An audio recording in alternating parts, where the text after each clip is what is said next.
And we are live. If you're watching us live on YouTube, if you're watching us as a replay, you already know the deal. If you've been here before, if you're new here, I'm going to be helping out a handful of agency owners grow their business all the way from getting clients to service delivery, so getting their clients amazing results. Hope you enjoy the content. If you do, like, comment, share, subscribe, all that good stuff. And if you want to be on one of these coaching calls, well, there's a link below within the description of this video. You click that link, it'll take you to a page, book a call with myself to learn a little bit more about our program, see if it's a good fit for you or not. All right, without further ado, hope you enjoy it.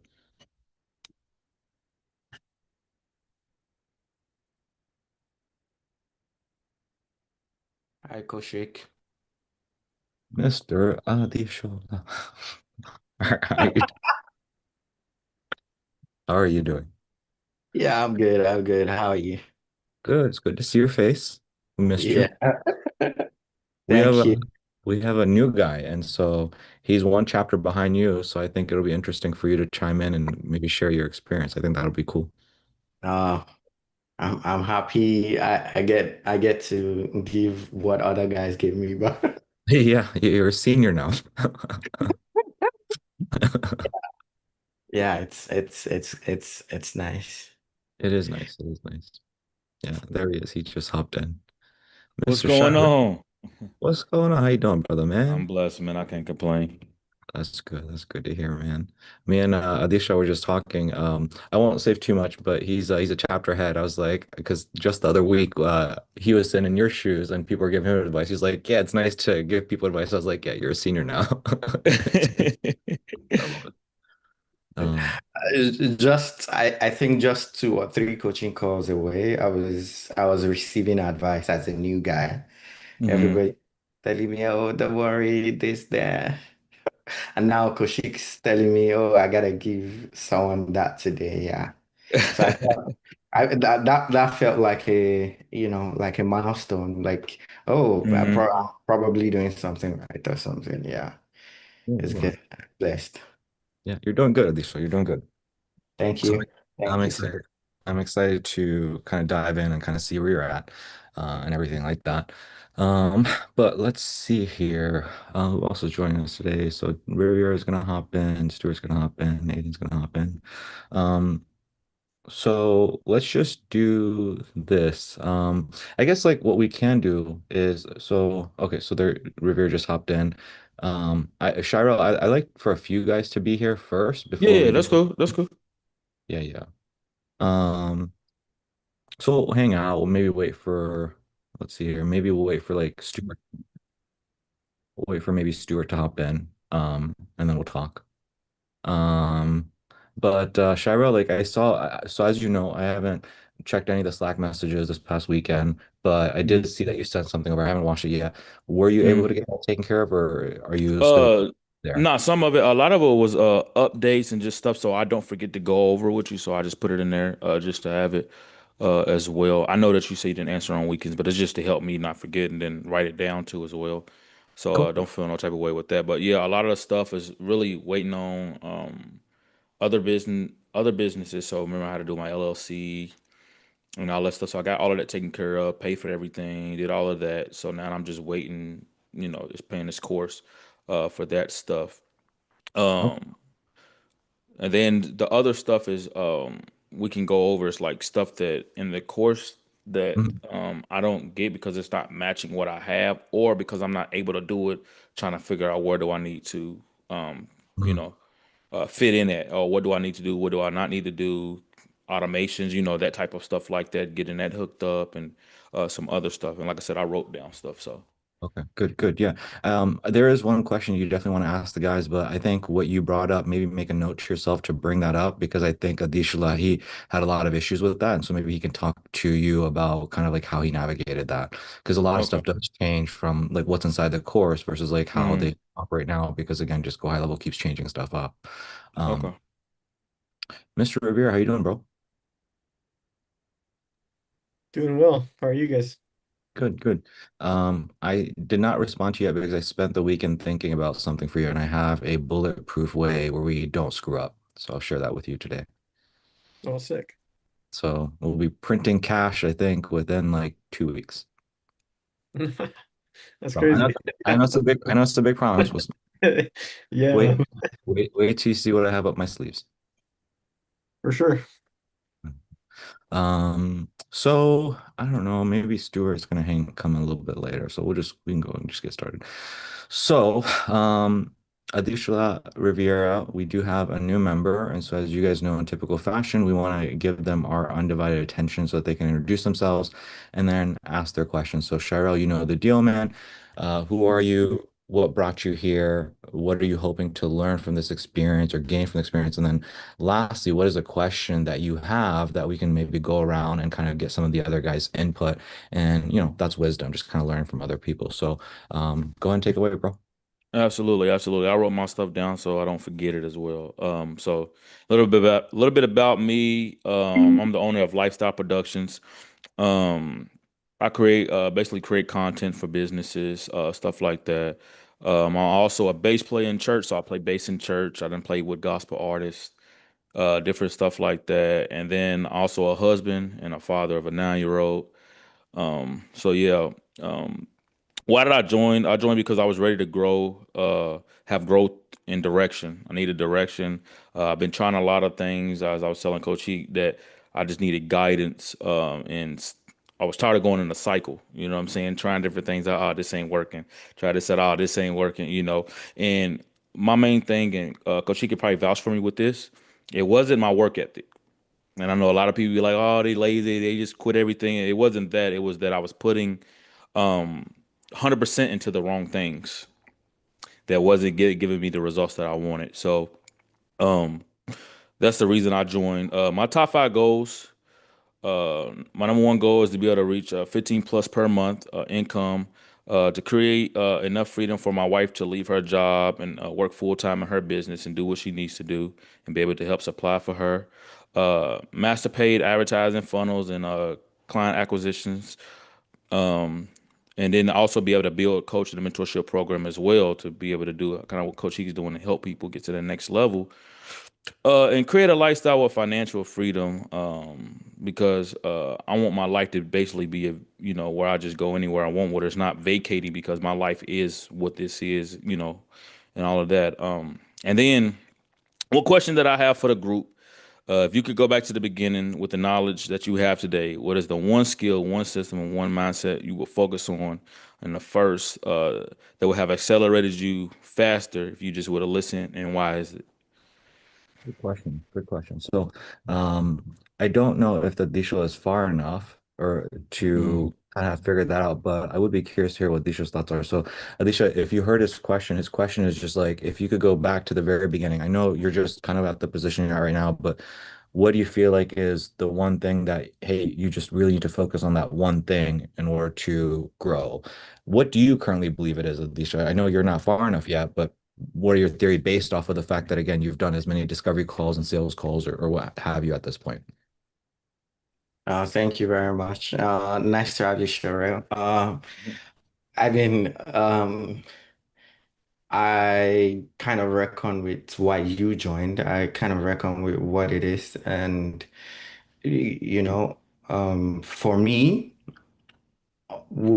traditionally all I do at the moment is video. I just focused on doing cinematic videos, looking and fishing for comments like, oh, this is clean, this is neat, and not really helping me financially until I started this.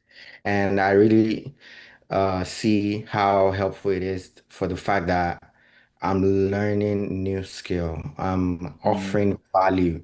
So, learning and seeing all those things that you're learning, you should imbibe everything that could be valuable that you're presenting to whoever it is that you want to give the service to. It helps. It puts you in a position of confidence that you are offering value. It gives you the leverage over people. Sometimes you're talking to people who are making more money than you are. By the time you get there, when they fill their information, you see people making almost, times three, five. But then the confidence that you could talk to them is because you wanted to help them. And that is what you're gonna see in all of these courses. There are so many parts, especially if you watch the long webinar ones and you watch the ones after that, where you're finding bottlenecks in businesses, a lot of things around this very value that most people don't know, no matter how much they are currently earning. And you're like opening their eyes to it, you're enlightening them. So anytime you're watching a course, just always look at for the value that you might be potentially offering to client, because for me, that's what has helped me to, because I'm new, as you may know. This is my third coaching call, and I've already done as a matter of fact, I did two discovery calls before I joined this meeting today, and I've done 11 discovery calls already. I mean, baby steps still, but then it is what it is. So, what has helped me from the first one I did that I bumped till now is that I could use everything I've been watching, everything I've been watching, everything I've learned as a value, even when everything doesn't go according to the script. Yeah, there is script, there is role play, there is all of these things. But I can guarantee you, by the time you start making that call, it's not gonna be exactly what it is. But the value is what makes you bring it back to them, like, yo, this is what I want to do for you.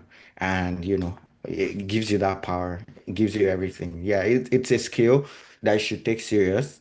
I'm thrilled that I have this skill. I'm thrilled that I have new language that I am discussing with people. I'm not just talking about creating nice videos alone. I mean, that's on the side, but then that I could, help in that way, it's a big deal for me. So I think you're in for it. Take your time, learn what you can, and imbibe it, no cramming, no anything. It's just value based. So yeah, I think that's all I have to say, unless there is something I'm not saying.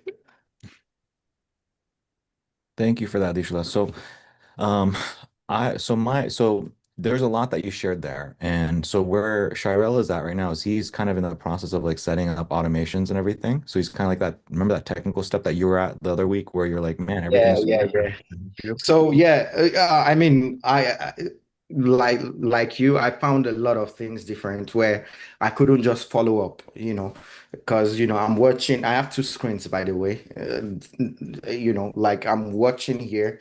I want to be setting up mine, pause, set it up, pause, set it up, pause, set it up, and at some point I couldn't just follow up because things have changed.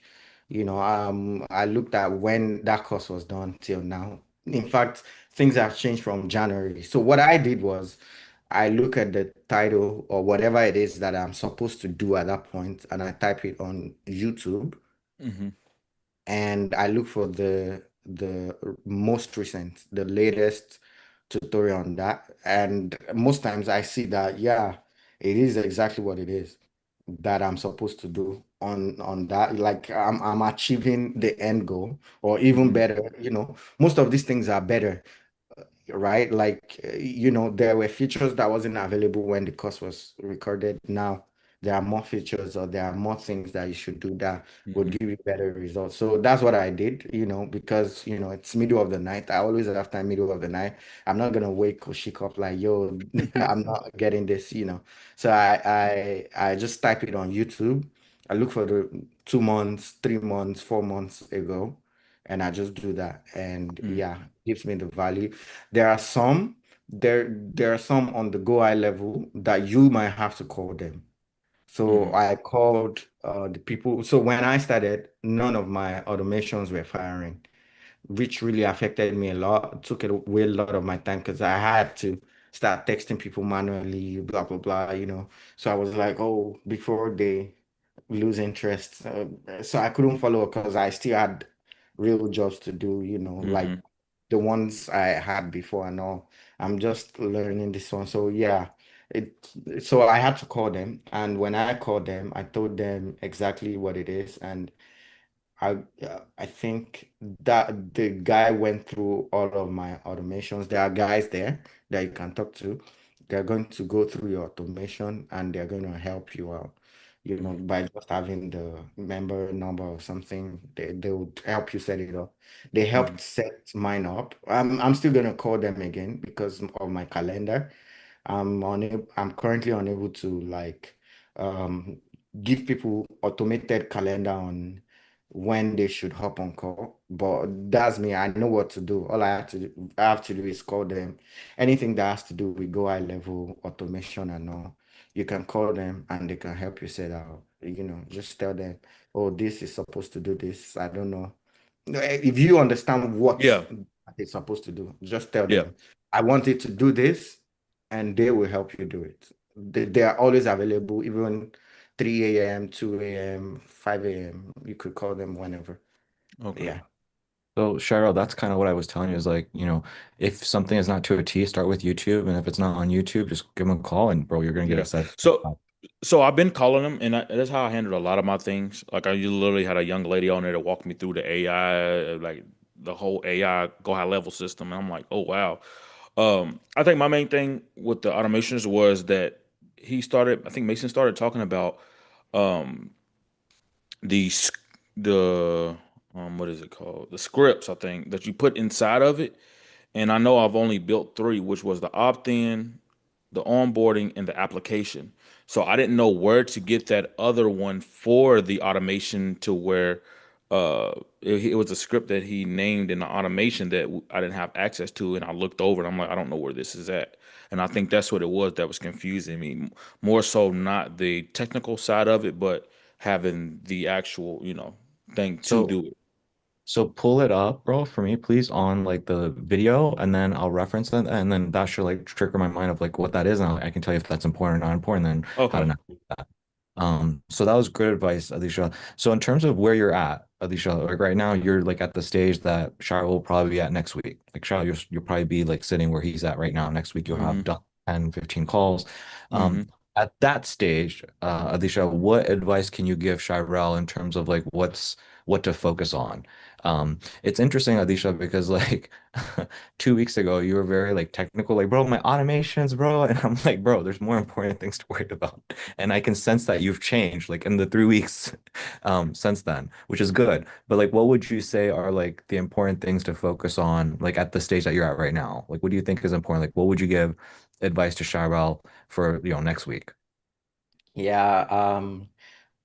If personally, when all those things weren't triggering, I felt like, oh, I'm doing something wrong, and I was panicking. I was updating all of my problems all at once. But I discovered that, you need to be calm. So I was calm. I was able to, slow down and see what it is that I have to do first. Then secondly is it gets better over time. The more Absolutely. you, my first discovery call.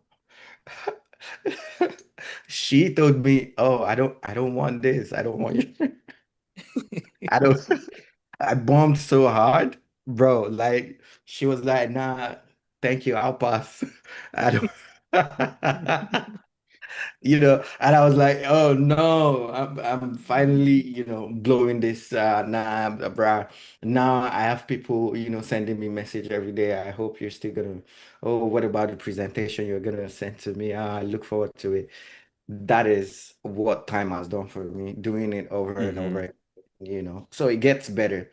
I was panicky, I was finicky at first, like, yo, I'm doing something wrong. But then over time, the confidence is just gonna build off what you've done.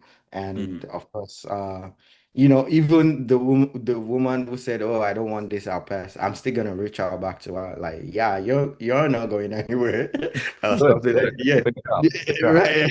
That's the right mentality. Good job. Yeah, Exactly. yeah. So, I mean, that's where I'm at now Yeah. because it's value. I'm giving you value. What do you mean? I see you need this. Your business is struggling.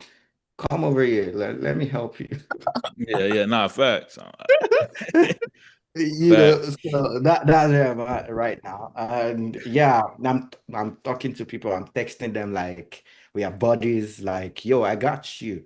Don't worry. Hmm. So many people, reply to that because this is real time value. This is real time um stuff that people are going through and they're not seeing Hmm. anybody to help them out. So you're talking to them like, yo, I can help you. And that Hmm. comes from, and I not run ads from for anybody. I don't know if it's gonna work, but then most of what you see Koshik talking about in the course and every other thing in the course is don't ever think whatever you're gonna do is not gonna work. Don't have that at the back of your mind. So my Hmm. mentality is once I do this stuff for you, your business goes up. You're gonna see changes. So that's the value I'm selling. Like nobody Hmm. is gonna ignore that if you're a business person. People are, especially when you master the discovery core and you get to where people telling you, the pain sides that they have, like, yo, this is this and that. Because most people would be vulnerable like that because they feel like for them to win the free video commercial that you're giving them, they had to really set out the pain, and probably we're gonna choose from whose pain is the greatest or something like that. Hmm. Or I don't know, whatever it is. Yeah. Then you see that people are really going through a lot, and you are like a voice of reckoning or a voice of, change to their head, Hmm. and you're able to like calm them down, like, okay, this is what we gotta do.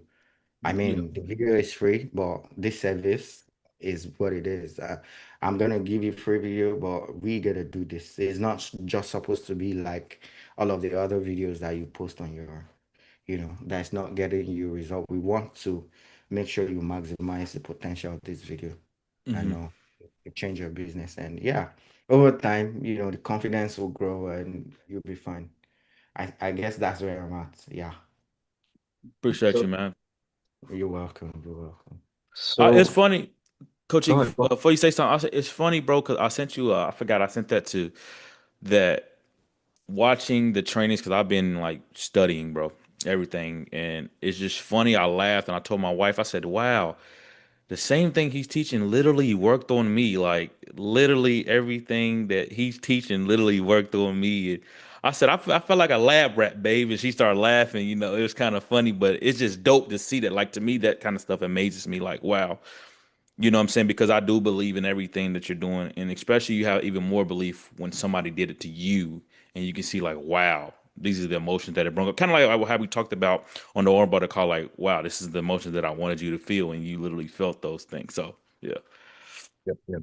Yeah, man, it's like this crazy thing of like it's human psychology. You just have you interact with enough people and you realize all humans are very similar and you can kind of bucket people into categories. You understand who you're talking to, and then you kind of just understand what buttons you need to press. And then what allows with digital marketing, what happens is instead of talking one to one, you can talk to one to many. You can with automations and emails, now you can kind of spread your message widely. And then when you hop on that call, it's like you understand how humans work and you have that conversation. But the cool thing is what you led with, which is like, yo, I went through it and I know what I felt. So therefore, it's like, okay, let Hmm. me think back to that. Let me think back to my experience with coaching and let me try to re-engineer that for other people. Hmm. And that's a beautiful thing, man. That's one of the key things I want people to take away. So, if you want to watch our, if you want to go through our initial DMs and listen back to that and study that, if you want to go back to our initial calls, I have all those recorded, and that might be Hmm. good for you to say, be like, damn, that's what I went through, and try to Hmm. create that experience for other people. Yes, sir.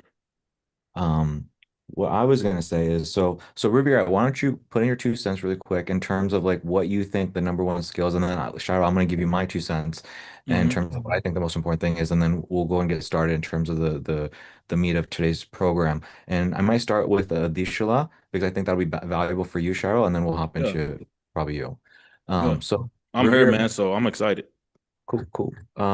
Riviera, what would you say, um, in your experience is like the most like what if you go back to the very beginning of time, it's like what do you think you need to focus on in order to make it in this like kind of world of agency? I know me and you are hopping into coaching, but in terms of the agency world, because again, you've had a lot of success with like dentists, and we've tried different things with HVAC and this and that, but like what would you say for Shirel. And again, he's back at the six figure 6 week, which is how you landed your first dentist. Like, what would you say is like, maybe like the number one thing or top three things to focus on? Yeah, just be a sponge and really just soak in the material and know that you're probably not gonna just it's not gonna not all things will click, but going through the material, you're subconsciously absorbing that, and there'll be different points where things will click and you're building your bridge, and Hmm. I think sometimes if you ever feel stuck, it's just, that's what Koshik is there for, to kind of, glue everything together. But yeah, one is just you're in a good place. Two, just be a sponge. And then three, yeah, just jump in, talking to people. And, I think there's a difference between, a person that if you're coming from the video world, there's there's a way of talking to someone and them becoming a client and things like that. But in through this lead generation, it's kind of a different process. It's a different person, a persona. So no, it's not apples to apples, it's really apples to oranges. So and that's where really the course material really helps, is like how Hmm. to speak to somebody, to connect with them, and to kind of, everyone's got a little bit of a shield up. But that, with learning kind of the techniques Koshik's going to show you, that's the stuff that really helped me, man. Like just being able to get somebody kind of see the light, and get them to actually see you, like forgive me for not totally knowing your name yet, but Oh, you're good, just buddy. uh actually just the person that was speaking last to us, Oh, uh Al Alicia Adi, Adalish. go ahead and pronounce that because even me, I joke with him, me fucking up his Yeah, name all the time. give me a one over. Adeshola. Alicia. Adi shows. Just call me Ade. Ade is good. Just say Adi Ade. Adi Yeah, go. yeah. Oh, I'm Puerto Rican, man, so I'm out of my element here. But Adi, yeah, he mentioned something really good, which is like, you know, um, it's just yeah, doing it over and over again, hmm and it'll eventually click. And just know, I forgot where I was gonna tie this all in, but yeah, just be a sponge, and just know it's not an overnight thing, but that you're really just becoming a valuable person. Like if you think a character in a video game, like everyone wants to become level 80, level 100, get to the end game where you have all the cool, superpowers, whatever. Like this is your basically start to get there, is like you're gonna get your shield, you're gonna get your sword, you're gonna get your cool hat. But first is just doing the reps. And then eventually you'll actually look back and like see, damn, like I'm okay, this is actually what Adi said is, and it kind of ties in what I'm saying, is like these people, you're gonna find people that are literally making three, five times, 10 times more than you and then yet they're talking to you like you're the gatekeeper to their next level. And hmm in that, you are actually the more valuable person in that Yeah. room. Um, so that's a really powerful thing, man. And that puts you in rooms with people that you never thought you'd be with, and puts you in the position to have actually more leverage. And to think about that, you don't really have one boss, one job, right? So you hmm can do one to many, right? And then imagine you closing one to many, having those people under you, and you're able to, you in exchange of value, they give you their money. So, and their time, and you're gonna find, yeah, you're just gonna find out like you're basically get some cool superpowers as you kind of travel along. I've had ups and downs, but I always look back like, damn, like if I didn't have done this, like I don't know where I'd be. I truly don't know. Like in hmm my head, I'm just like, man, I could lose it all and be living under the freeway. And with the knowledge that I have now, I literally would be able to escape it. Like I will never be beholden to always being in a low, because it's just hmm I know too much. It's like I can literally kickstart a company at any given point in any manner. Um, and it's just knowing where to put your time in. And I hmm think kind of you said that you put 100% into kind of, you've given your all into certain things. And I think when you're, I think if you're rowing in a boat that has this, like, and you're rowing as hard as you could, you have the biggest biceps, you're hitting the row, you're rowing as hard as you can. But if there's a hole or a leak in the, in the ship, then, but versus like Hoshi, he'll help you kind of put yourself on the right boat. on the Yeah. right tip. So then Yeah. you put all your efforts into that.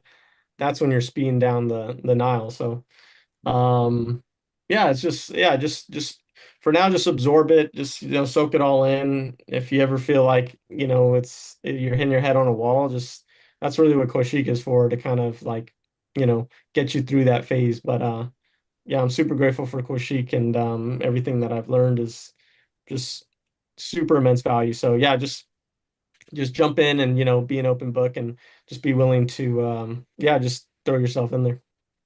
Appreciate you, man. Ronnie, we have a new member. His name is Shirel. He just spoke. And what we're doing is we're going around asking that question to all the members of like what his number one question. His number one question was, if you could go back in time, what is like the number one kind of like skill or thing that you would focus on to get you to where you are? So, Shirel, just kind of give you a heads up on Ronnie. Ronnie's a younger guy. And he did the six figure 6 weeks, and then he moved to the niche funnel. And I think a few weeks ago he closed like I don't know, like 7 or 9 deals and like I watched two. that video. Okay. Mhm. Okay. So he's been moving really fast and just shut his ads off to focus on giving his clients better service delivery. So Ronnie, do you want to give Shirel your 2 cents of like what you think is like maybe the most important skill? Like if you go back in time and talk to Ronnie, when you first started, like what would you say is like, yo, focus on this. Like this is the money maker. This is the thing that's gonna help you. Dang, that's a good question. I'd say I'm gonna have to come back and think about that, but I definitely have some words of wisdom that I definitely want to give him. Yeah, okay. Because there's a lot of things that you've Yeah, there's a experienced. lot. Like there's like focusing on the marketing, there's focusing on the sales, there's focusing on service delivery. What would you say, just to give him something quick, really quick before we continue, Yeah. if you have to pick like learning ads, learning, better marketing, like your VSL, or better at sales, like what would you say, like just really quick, like man, really focus on this and then focus on this and then focus on this. Like what's like a knee-jerk reaction knee-jerk re response you might give them? I'd say they're all important, but I'd say definitely one of the most important things is that you want to focus on, being able to sell. Because no matter how many skills that you learn, if you can't sell, I mean, you're essentially on a boat that's just never going to move. So I'd say Mm. definitely strive to become better at selling, and the only way to do that is just by putting in the reps and just never giving up. Even me, at the level that I'm at right now, I have these crazy highs and ups and downs. So it's just, every time you feel like your back's against the wall or you feel like you're gonna give up, just push through it. You'll always see that light at the end of the tunnel, and you'll look back at those moments where you're gonna thank yourself for not giving up. Um, and then yeah, I'd say definitely having a good VSL is very important. Um, and obviously, just speaking with Coach Sheik and everybody in the group, because a lot of these guys, they have been in similar situations as us all. We all start off from somewhere, and having this group where you can communicate where you're at, it's a great feeling. But the most important thing that I would say is just never giving up and holding communications with Coach Sheik and the guys as much as possible. And just hone in on your skills of becoming better at sales. Like Daniel said, like the more that you put in, the more you'll get out. And if you start off, let's just say you do end up going homeless, like Daniel said, you'll be able to put yourself in a position where you can get out of anything with the Yeah. skills that you acquire here. So that's my 2 cents that I wanted to give. Hopefully, you found some value from that. Yeah, yeah, absolutely, absolutely did. And it's kind of crazy because I watched today. Um, Alex Hormozy literally said the same thing. It's like if you started from ground zero, well, what would you do? He's like, well, because I know the art of how to run ads, I know the art of how to do these things. He said that's what I will focus on is bringing value to these businesses because I can make money from these businesses. And it's kind of crazy. It's like, dang, everything just lined up perfectly. Like I was telling Coach Heat, even with his ad and how I found him and everything, it was perfect timing. So definitely found value in that, bro. Appreciate you, Ronnie, man. Of course, man. So before we get started, Shara, what I'll do is I'll just give you my 2 cents really quick. Hmm. Um, and I would say, uh, ripping a page out of Ronnie's book, sales, bro. That's it, sales. Like if you screw everything up, it's sales. Like if you look at the show right now, you know, he's a chapter ahead of you. You'll be where he's at, and he's already spoken to 11 business owners. He's got a few sales calls probably lined up, and it's like the opportunity's there. It's like, bro, they're already there. It's like, you know, I don't know. Sometimes I like to give examples with like dating, but it's like imagine walking into a room. It's hard to, you know, maybe surround yourself. And again, I know you're married. It's just me. Just kind of this is the only thing I can think No, of. no, no, you good, you good. But it's like, you know, a lot of men might struggle with like, hey, you know, how do I find beautiful women to approach because of my 9 to 5 and where I'm at in my life? Like it's hard to just, it's like, okay, imagine like you just open a door and there's beautiful women everywhere. Your thing is just how do I seduce them and then, you know, like make a girl my girl. And so Hmm. that's the art of sales. And so with ads, it's like that's what happens. Like you open up this door and you have all this opportunity. Like within day one, you're going to experience that. And it's just, can you convert that? Can you close? That's it. That's literally it. So I would say that's the number one skill. Now, if we divide things into like the agency world versus the coaching world, the agency world is kind of where you're at, where I start the guys off with, which is basically like the relationship is Mr. Business Owner, I want X number of dollars per month and therefore I'm going to generate X amount of dollars for you. So let's say you ask them for $1,000 a month. That means you have to generate like $4,000 a month for them bare minimum for them to continue months two, three, four. So what does that mean? First of all, you have to sell them, right? You have to sell them on it. But the thing is, the better you are when it comes to agency work, the better you are at getting people amazing results, the easier the game will be.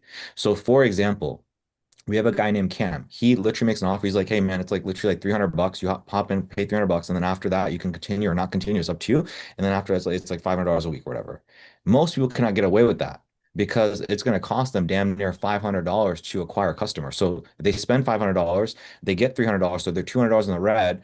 And so unless the client continues months two, three, four, five, they're not profitable. But because he's so good at getting them amazing results, he can make such a great offer. Now, if you are not as good at making people great results, you might have to go in there and say, hey, man, I charge $2,000 a month.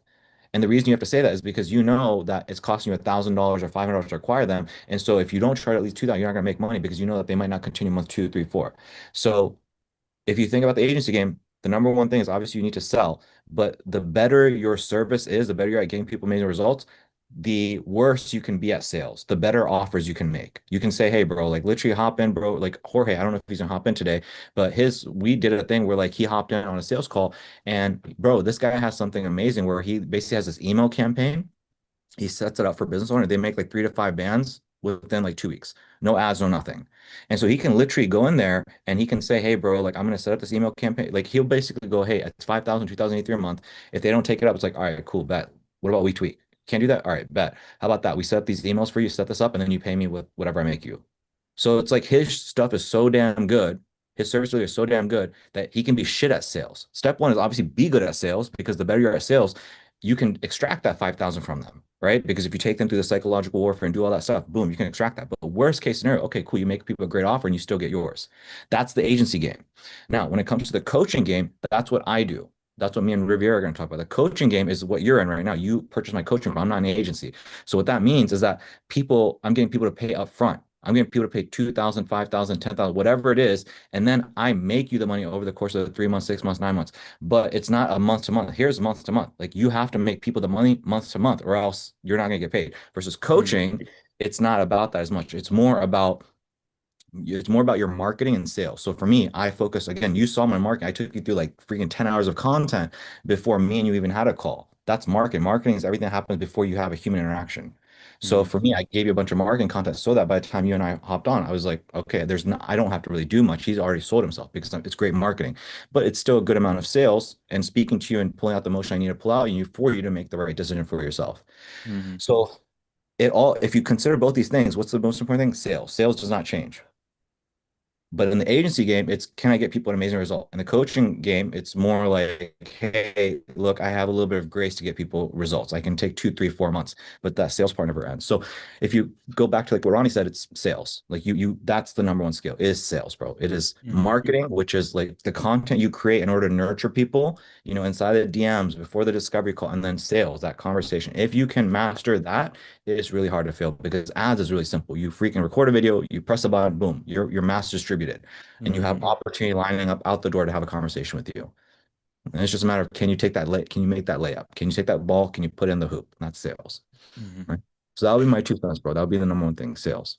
And question, Coach E, when it comes because you said, sales and then getting them results, does a course cover getting it, how to get them results and how to really dive in into that field of that, or is it something that because we're going through getting our self results, we know how to put these skills into their business to do it for them? Results, results is something that it's more advanced, bro.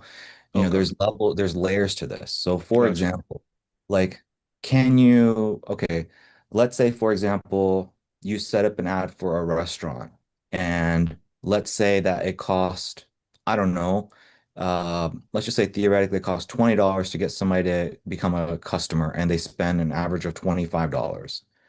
So that's like, okay, is that results? That's like barely enough results because they're barely going to make enough money for them to be profitable because they have overhead, they have all these costs, and then they got to pay you. Now, what about if you set up an ad that's 20 and it costs $20 to get somebody in, they spend $25, but then you have somebody on the front counter that says, hey, bro, look, we have this voucher thing. If you bring in 3 people and then you sign up for this $20 per month membership, we'll give you 10% off. Now, all of a sudden, they've extracted more money. So that's service delivery. Service delivery is not just the ads that you set up, it's everything. So, Mm-hmm. gym launch, for example, do you know how gym launches offer works? Mm-mm. So gym launches offer is, most gyms, they're just running a very simple ad that says, hey, come in, get a free pass, whatever, 7-day pass or 20% off.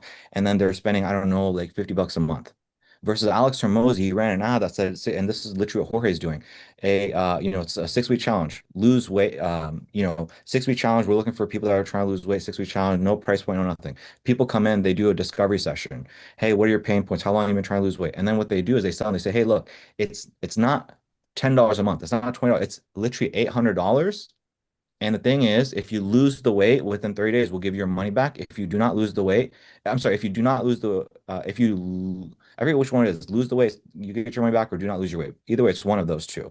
Okay. But the thing is, let's say it costs $100 to acquire a customer and they're getting paid $800. They're $700 profit. Now, here's the genius what Alex Ramosi would do. After the 6-week challenge, what they would do is they would go up to him and they would say, hey, look, if they didn't lose the weight, they say, "Hey, look, Bethany, look, this, you've already lost some weight, but you haven't hit your weight goal, and so this is not a 6-week thing. This is really a 2-year thing, a 3-year thing, right? This is going to take you some time. Now, our 1-year membership is $2,000, but instead of $2,000, I'm going to bring it down to $1,600, and then on top of that, the $800 that you already paid, we're just going to apply that there. So what they've done is they've sold this person a $1,600 thing, and they spent $100 to acquire them. Now, if the person loses the weight, on the other hand, they'll say, "Hey, Bethany, you did so good. You lost the weight. Look, here's what we can do. We can end the program. You'd be done. Or if you like, this is a lifelong thing, right? If you imagine staying with us 2 years, 3 years, imagine us reverse dieting for you. Imagine us getting your metabolism up and running. We charge $2,000 a year for that, but what we're gonna do is we're gonna bump it down to $1,600, and then whatever you paid, we're gonna apply that. So it's basically I know this is all over the place. What I'm trying to say is that it's the entire sales cycle. With you, for Yeah. example, what did you do? You bought something for $47. It cost me $150, bro. So I lose $100 for every customer I get. But because I have this process where people go high level, they get all these softwares, because I have this coaching offer, because at month 4, 5, 6, I ask people to re-up, because I have that one thing, which is like the clause for, keeping licensing my stuff out. I have all these things on the back end. Nobody would know that by looking at my ad. They're just like, oh, he's selling a $47 thing. But it's the Yeah. genius of all the back end shit that I've created that Yeah. allows me to be extremely profitable. So service delivery is a very complex thing, bro. And so I teach you this, and as I teach you this, maybe hopefully try to remember some of the stuff. Maybe this is obviously recorded. Maybe go back to this part and try to remember it. But it's a process. It's not as simple as like setting up an ad. That's where people get it wrong because Hmm. most people are not going to be profitable. Most people, you spend $100. Most people, whatever you spend, you're not going to make it back. You're barely going to make it back. It's oftentimes about whatever happens on the back end. Like, for example, Cam, those guys do duct cleaning. They sell something like, it's like $97 to like get their duct cleaned or whatever. And so maybe it costs them $90 to acquire a customer. So they're basically breaking even. So what they'll do is, Cam, he used to clean ducts, right? His parents own a company, so he knows the whole sales process. So what he would do is he would basically have them go in, and then what he does, he like gets text them and says, hey, person that owns a home, would you like a can of Coke or Pepsi on my way there? a cool beverage. So that's part of the process of building a little bit of know like trust. Then when they get there, they say something to get them to invite them in. Once they get them in, what they do is they do this whole process where they walk around, take pictures of everything, and then they present to say, hey, look, yeah, so we clean your ducts. Here's what all the issues are that you have right now. Which one of these would you like to fix? Also, we're doing a discount. So they got in through the door to offer a $97 thing, but they're selling a freaking two, three, $4,000 thing on the back end, and a percentage of people are taking it up. So that's the sales process. It's the whole thing, bro. It's not Got you. the whole thing.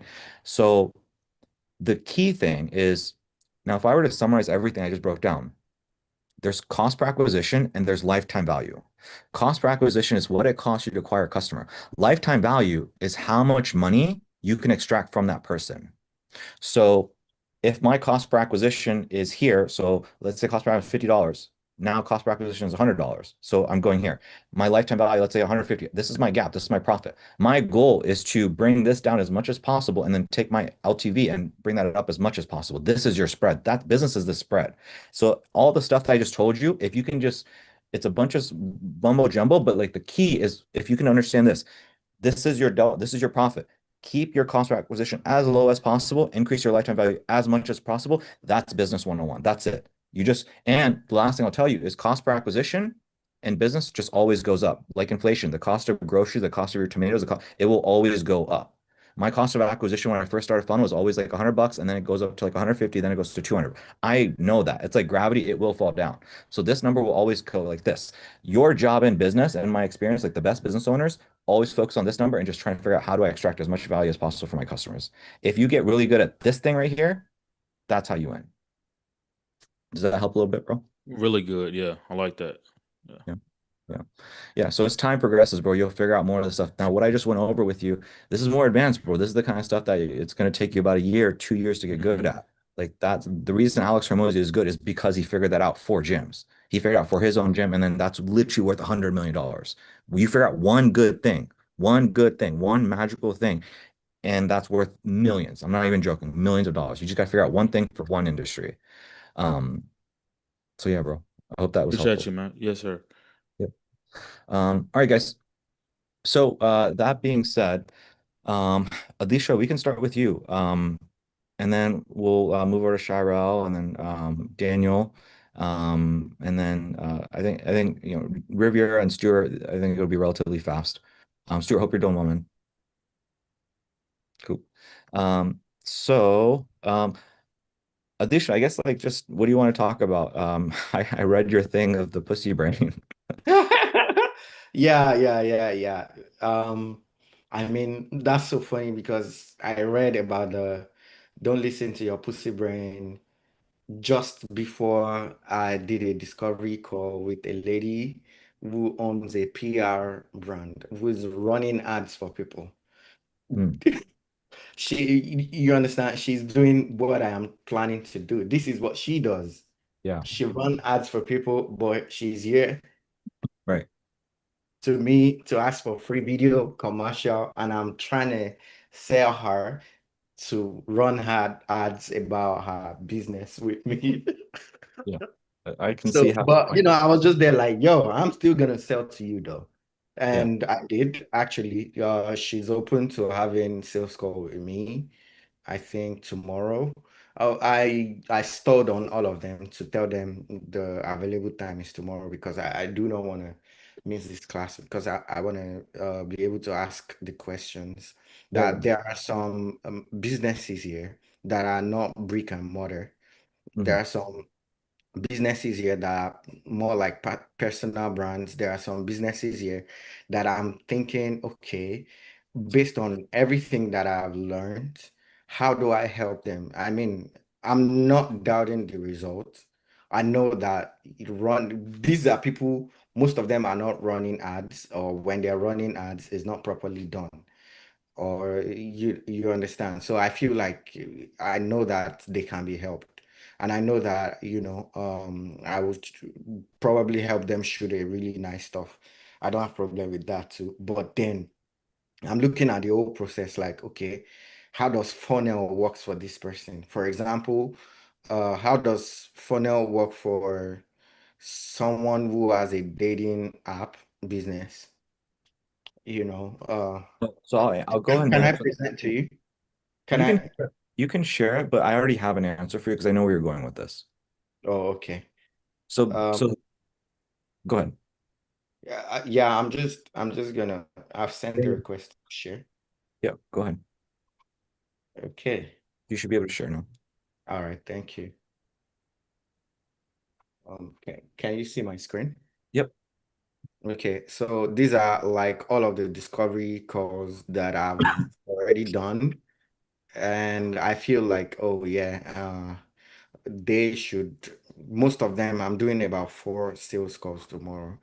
And in order to prepare, because I don't want to bomb anything. I don't like how I felt when I bombed Luna. So I want to be able to sell really well to all of these guys. Mhm. So I'm thinking for the PR lady, how do I explain funnel to her? Does she really need funnel? Because it's not brick and mortar, you understand. Then Jason, who owns who owns a dating app and all of those things. And Nina, of course, this can go on funnel. All of these people, this is someone who wants to who wants to sell online, who wants to sell clothing online and all.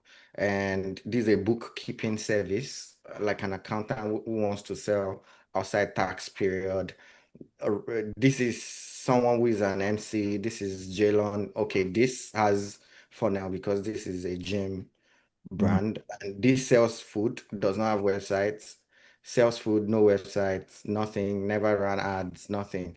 Now, how am I supposed to, do funnel sales for her? Like, does she really need that? I know I can help her, but it's just gonna be like direct helping her to run ads or something instead of selling funnels. And I mean, I can sell to her. I can sell to most people without, funnel and everything. But then I don't want to deviate from what it is that I have seen because, what I've seen is I've watched the video of someone who did sales call. I think that was good. I can match that energy or even better or something. But then um, I just don't know if funnels are gonna work for each of these people because most of these people are not brick and mortar business. Most of them are personal brands and one, person work from home, blah blah blah blah blah blah. So I don't know. I don't know. I don't really know how to Yeah. help. So, I'll say a few things. I'm gonna try not to forget as I was talking as you're thinking. So, for me, I've noticed 1 out of 10 people that purchase my program is a good fit for my 1 out of 10 people that purchase a course is a good fit for this coaching program. Like that's just the number. It's been that way for years. It's just statistically the case. Every time I get 10 purchases, I know that one of those 10 people is going to be a qualified person for a coaching program. So, what does that mean? What does that mean for you? When you go in that with the mindset, and the other day you said this and you said, hey, I have 11 discovery calls. I think I'm going to close like 8 or 9 of them or something. I didn't Yeah. want to pop your balloon, but I'm just going to keep it real with you. You're probably not going to because not everybody's a good fit. Like part of it is your sales skills, but then part of it is just like they're just not a good fit. Like there are people that buy my coaching. Like there's a guy that bought the course. He's making 30,000 a month, but his energy is like, hey, I don't want to pay for upsells, this, that. Don't you create a Loom video, but like it's just not his energy is just not right. And his mentality about ads is not right. And I have to like really push him to consume the content to open his eyes. So I'm giving you that as an example. Like some people are just not, it's not a good fit. So out of these 11 people, I would not go in there with the mentality of I'm going to close 8 or 9. I would go in there with the mentality of the average close rate is 30%, which means that out of 10 people, you're going to close 3 of them of the qualified people. So not all of these people are qualified. So out of the 11 people, let's just say theoretically, I don't know, 3 or 4 people are qualified. That Yeah. means that you need to literally double the amount of discovery calls that you've done. So you need to have like 20 discovery calls, and out of the 20 discovery calls, you'll probably close 1 or 2 of those people. That's the reality, first of all. The second reality is your job right now. Remember, this is the pussy brain talking where you're like, I don't know if they need funnels, this, that. It doesn't matter. Point is, your job is just to sell. Your job is to just communicate with them as if you're going to save their soul. Your job is just to communicate with them as if you're going to save your soul, which is what you've been doing. But I'm also hearing like this language of like, oh, they might not need funnels. It doesn't matter. So if somebody, for example, you have a call with somebody and you're like, hey, I don't even think I can pitch them on this. But can you pitch them on a website? Can you put like, hey, look, you need a website to sell your freaking food, right? Can you pitch something? That's kind of the mentality you need to go in. Is like, hey, look, I'm playing this video game, and Koshik said I have to close a deal in 14 days and extract money. If I don't, I die. That's it. That's the number one rule. That's above and beyond because that's going to force you to sell. Because right now, again, you bomb that first discovery call, but then as time is progressing, you're kind of speaking to people more of a language of like, hey, I have value to give you. I have value to give you. And you're like, I'm going to take that first girl that bombed and I'm going to hit her back. Come back here, girl. Where are you going? That's the mentality. You have to have that mentality because when you get to Ronnie's level, if you see some of Ronnie's calls, almost all the calls I listen, he gets objection. He just fights, fights, fights, fights. He keeps pushing until he closes the deal. He's aggressive, and you need to learn to be aggressive. And that's the skill I want to teach you here. Is I'm gonna look at some of your discovery calls, some of your sales calls. I want to see how aggressive you're being. So with the first call, for example, she said, no, I'm good. I don't want this, and I don't know how you handle it. You're like, oh, okay, goodbye. It's like, no, no, no, girl, you need this, and let me explain to you why you need this. Look, didn't you say this? You need to have that ruthless salesman energy. That's the skill we're building right now. We're not building the skills of funnels. We're not building the skill of ads. You're not there yet, not even close. Some of the stuff I was saying to Shirel, I don't know if you were listening to that. That stuff I explained to him is so high level advanced. Alicia, you're not going to be ready for that like for a year. You're trying to respectfully, you're trying to run and you need to learn to crawl first. You need to learn to sell first. That's the most important skill. Look at Ronnie, just like nodded his head. Me and him, he closed like damn near 11 deals. And now me and him are going to talk about getting his people good results. That's where he's at. He closed 11 deals. Now I'm finally sitting down with him and I'm like, okay, cool. What are you doing for your clients? Let's see how we can make it better. He's already done 11 deals. He's probably done like freaking 40 sales calls. So you have a whole nother place you have to go before we talk about getting people results. Now, the other thing I will say to you is when you say funnels, I don't know if they need funnels or not.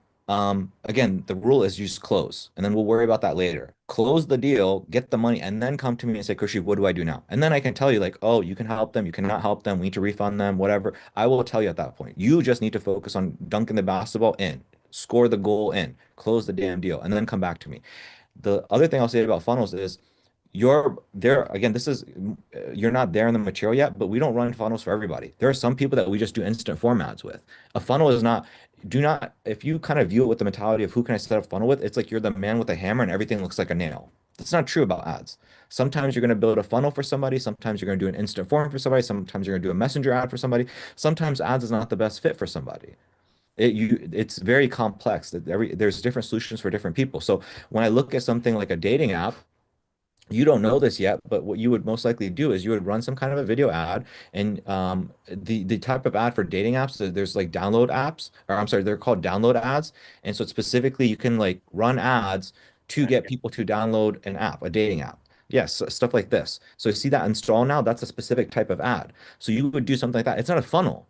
It's not a funnel. It's just this. And so you would present this to them. You'd be like, hey, look, have you ever seen this? This is what actually works really well for dating apps. That's how, like for me, if I'm having a sales call with somebody and I'm trying to sell them, it's like, hey, I would probably pull up statistics from Tinder. I would probably pull up statistics from Hinge. I would probably do a little bit of research and show them, hey, did you know how Tinder actually grew? Do you know how Hinge actually grew? A lot of people don't quite know this, but this is actually how they grew. A lot of people that are not in marketing advertising don't understand this. Think about like probably now yourself, Mr. Business Owner, chances are you've ever gone through an ad and then you click on it and it takes you to a page like mine. Yeah, but have you ever seen like a dating app, a dating ad? Typically what it is blah blah blah, and then you install now. And so they click the button and then it takes them to a place to download. That's how all these dating apps were grown. The reason why they have venture capitalism and all this stuff is so that they can afford getting all these users. And then once they get the users, then what they do is they monetize it by having these plans. So Mr. Business Owner, what we would do for you, first of all, is and then you kind of figure that out. It's like, hey, so when it comes to your dating app, do you have a way to monetize that? Are you charging this per month? Are you charging this? Do you have any like speed passes or whatever where you charge $100 and you get seen by everybody? Yeah, those are the kinds of things, Mr. Business Owner, that we're going to work with you on. So I have a cool developer. I'll bring him in house. You can have a conversation with them. Like that's how you sell it. And again, the key is to sell. Don't worry about getting the results yet. Because if you close this one, I would tell you to probably most likely refund it because it's too complex to work with. But that's the idea. So it's not, that has nothing to do with the funnel, but that is the truth. That is like how you would grow something like that. When I look at something like Tanya with she doesn't have a web, she sells food. Again, it's like, hey, so I would figure out the pain point. So when it comes to selling food, like what are the issues with the overhead, this, that? Are you getting customers? You're not, do you think that would help you by being seen by more people? Yeah, well, here, look at this person, Tanya, who I showed you on Ads Manager. Yeah, here she actually started from zero. And now, right now in her business, she's doing currently 15,000 per month. Or again, I'm just trying to help you sell here. That's the kind of language you need to use. And the way she was able to do it. Look at her ad. Look at what she's doing. And so this is what really works when it comes to getting out of, selling from your home into actually having a workspace, a factory, whatever, where you can cook food out of that. That's what and we're going to take you through this journey. Again, I'm just mumbo jumboing here, but that's all you need to do. Do not worry about whether you get how to get the results. Out of the ones that you showed me, the one that I see that's viable is probably the gym. That's the one that I look at. I'm like, yeah, that one you can actually, I know what we would do for that one. We would just do Jorge strategy, a 6 week challenge. Yeah, that's literally it. Like, so again, he ran an ad that didn't convert. Okay, cool. The reason his ad didn't convert is probably because he doesn't have like a really good offer, a 6 week challenge. He probably maybe he set up the campaign wrong. Maybe he set up the targeting wrong. Maybe he didn't spend enough money. Did the guy spend like freaking $25? He's like, oh, it didn't convert. No, mofo, it's because you didn't run it long enough because you don't know what the numbers are. You don't know that you need to spend $50 to acquire a customer, and then here's how you charge them $800. He doesn't probably know that. So that's how, again, I feel like I'm giving you verbal diarrhea. I'm giving you a lot here. But is this helping? I know I just threw a lot at you. No, no, no, no. Please, please, please. This is helping me so much. It's giving me directions on how to approach these people because what I'm scared of is I don't want to say things that I'm not gonna Oh, do. lastly, I just almost forgot. You literally just took the words. Here's the thing to understand, Alicia. This is just the truth. Just straight up, this is the truth. And Shao, this is the truth as well, bro. I'm just keeping it real with you. My job is to keep it a buck with you, not to tell you what is good or bad. I'm just telling you what is real. In advertising, guys, and you guys will, Alicia, you'll probably notice this. You can say, if you want somebody to remember something, you have to say at the ad, you have to say it on the opt-in page, the application page, at the beginning of the discovery call, at the beginning of the sales call. You have to say it damn near 10 times or people don't remember. That's Mm. just human nature. So, what I'm telling you right now, hand to God, if you promise something on the sales call and you show them how something is going to work, by the time you actually start working with them, they don't give a crap what the hell you're doing. They don't even remember. You can tell them the ad will be, you can tell them it's going to be a video ad with them wearing blue, and then you can go into their office and say, hey, I'm taking photos, wear pink, and they'll do it because they will forget. And on top of that, all they care about is just like results. So don't worry about saying something and then doing something different. All you need to worry about is just what can I say that's very like again, how I'm talking to you. It's like convincing. How can I sell ice to an Eskimo? Once you do that and you sold them, then I will tell you. Do not worry about that right now. Tell me like, hey, Kushi, I closed this deal. Here's what happened. Then I will tell you, okay, I think this niche is good or not good, and here's what you should do. And then when you have the onboarding, here's what you need to say to them to reframe their mind and then get them to do what you need to do in order to get them results. I will worry about that later. You see Ronnie kind of nodding his head there. He's like saying things like, just close the damn deal. You'll figure out later. Okay. I Ronnie, mean, you see what you just said now has yeah. helped me so much because I am scared of having to actually say things and it's not covered in the funnel and I have to like, cover up for that or something. So that is why I've been stalling on these people. I think from the discovery call, I it's only two or three bad eggs in all of these people. Mhm. Then also moving to the second question here is how do I gauge out what to charge, what the because I think I saw how you said, of course, the service charge is not going to be the same for everybody.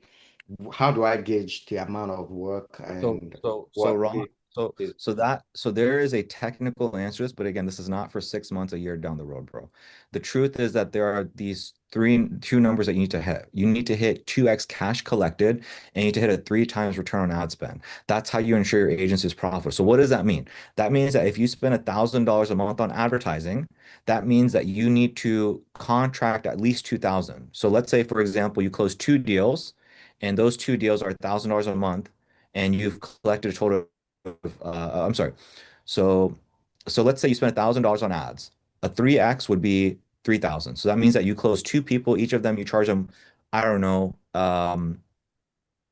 750 a month, and it's like a 3 month con whatever. So it's like a 3x contracted, but it's not how much you collected. What you need to do is you need to collect at least 2,000. So if you spend 1,000, you must collect at least 2,000 because why? Because that covers your cost of advertising, that covers your overhead, that's going to cover your software subscription, that's going to cover. That's the technical answer, but that is not something you need to worry about right now. okay. Right now, all you need to worry about is charge what you think people will take. And that's where Ronnie was. Ronnie went in there and he basically started off saying to people, hey, it's 1,500 or $600 a month. Okay. And Okay. if people did not take the 1500, if they did not take the 600, he would literally go down to 150 a week just to Mm, close the deal, just to get the experience, just to get the rep in. That's the truth for you at the stage that you're at right now. That's the truth. You just charge people what you can get away with for now. You just need to get the rep and you just need to get the experience in. And like Ronnie, what'll happen, the reason Ronnie right now is focused on something different is because he had a month where he closed all these deals, but then he had some of the deals fall through. Like he charged somebody 150 and then they were a bad client or they didn't pay month two or week two, whatever. And then he realized like, bro, I need to start charging more. And so then I told him, okay, cool, Ryan, let's start charging more. So now he's in a mindset of like, hey, bro, I'm not trying to take 150 anymore. I got to take 600 to 1500. You will get there, but you have to close a bunch of deals in order to like kind of learn that lesson and learn what your value is. But again, that's a little bit further down the road. For now, just charge what you think you can get away with charging right now that you're like, okay, this covers my ad spend. I feel like I'm learning something and I'm not wasting my money. So let's say, for example, you spend $1,000 on ads and you're like, hey, let me just see if I can make back, I don't know, 2,500. I'm not a millionaire, but I've made enough money to cover my ad costs and I have some money left over and I'm basically learning with these people. I view this as a learning. I'm getting paid to learn. That's how you want to view it. That's the stage you're at right now.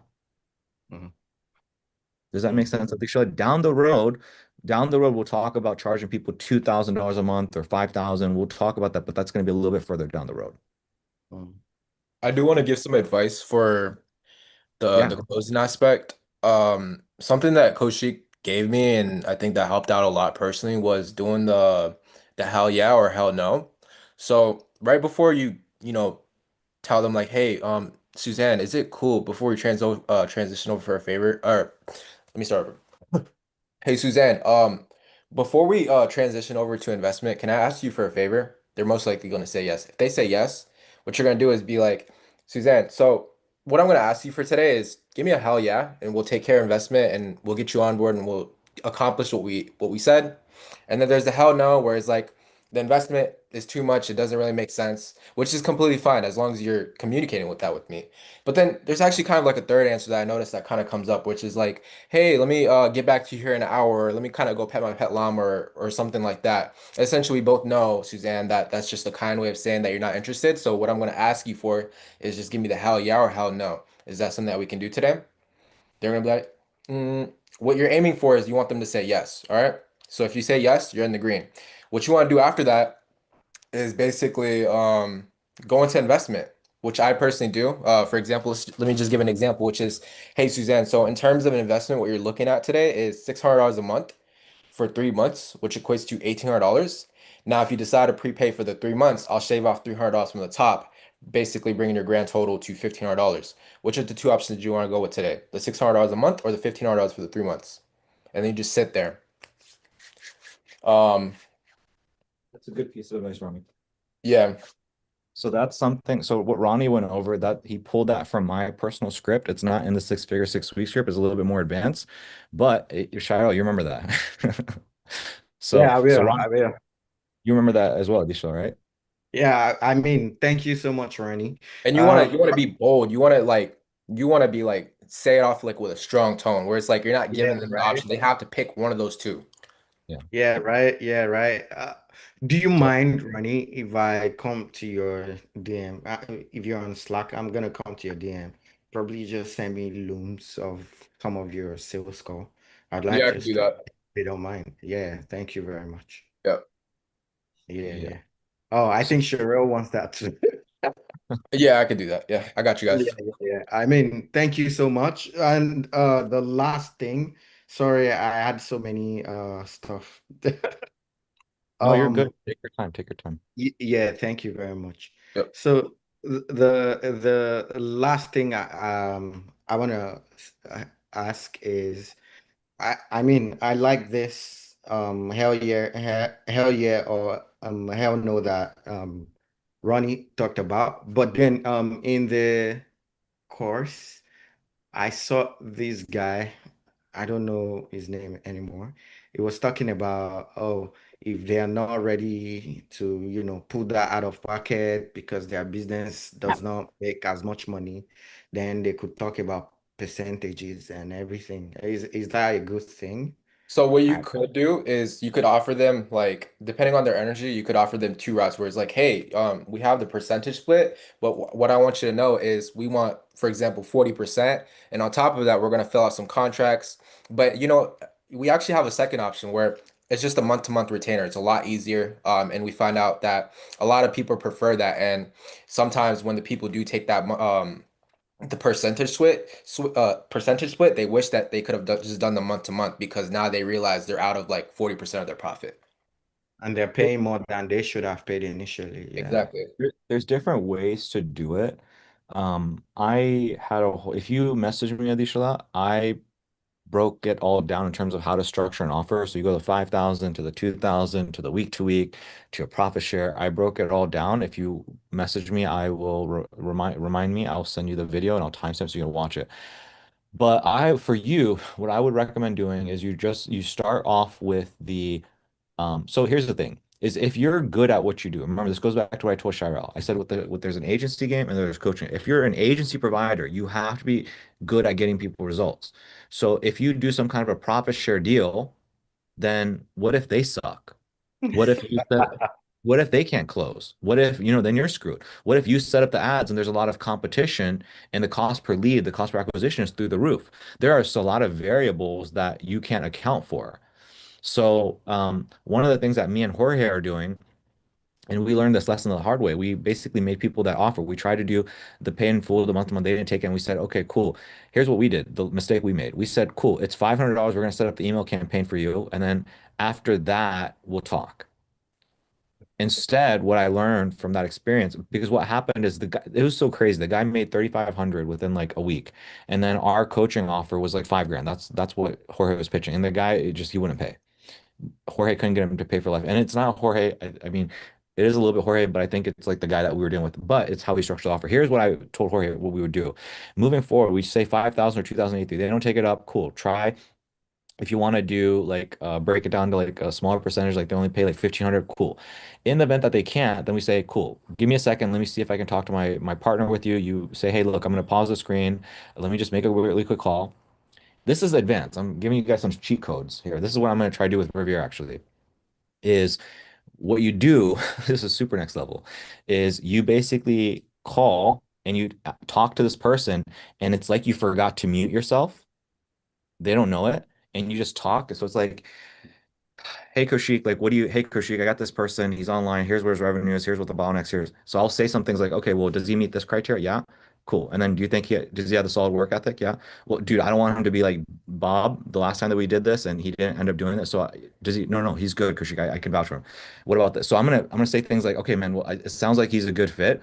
Um, I think that we have a roster for two. No, no, I think we have one more that we can do a percentage deal with. So if he takes it, great. If not, just move on. We'll give it to somebody else. So this person has heard Riviera and me talking, and I'm saying like, hey man, like be very selective with who you let on. Then he hops back on the call and he basically says, cool man. So I just got done talking to my partner. Here's what I can do for you, man. Look, our coaching program is $5,000 or 2,083. I understand that, it's a little bit scary for you right now. But based off of what I've seen from your Instagram, based off of this, based off of that, I think that you would be very successful. Now, I am putting my neck on the line here. And so what I'm going to ask you for is simply to put down a deposit of $200 so that my team and my staff can get this all set up for you. After we've set this up for you, we're going to launch this email campaign. And whatever you make, we expect you to put that towards the coaching program. And regardless of what happens, you'll have this email sequence so that you can keep using and make thousands of dollars over the course of the next year. You can use this email offer every 6 months and you'll extract money from it. How do you feel about that? So does that make sense? So that's the offer that we're doing.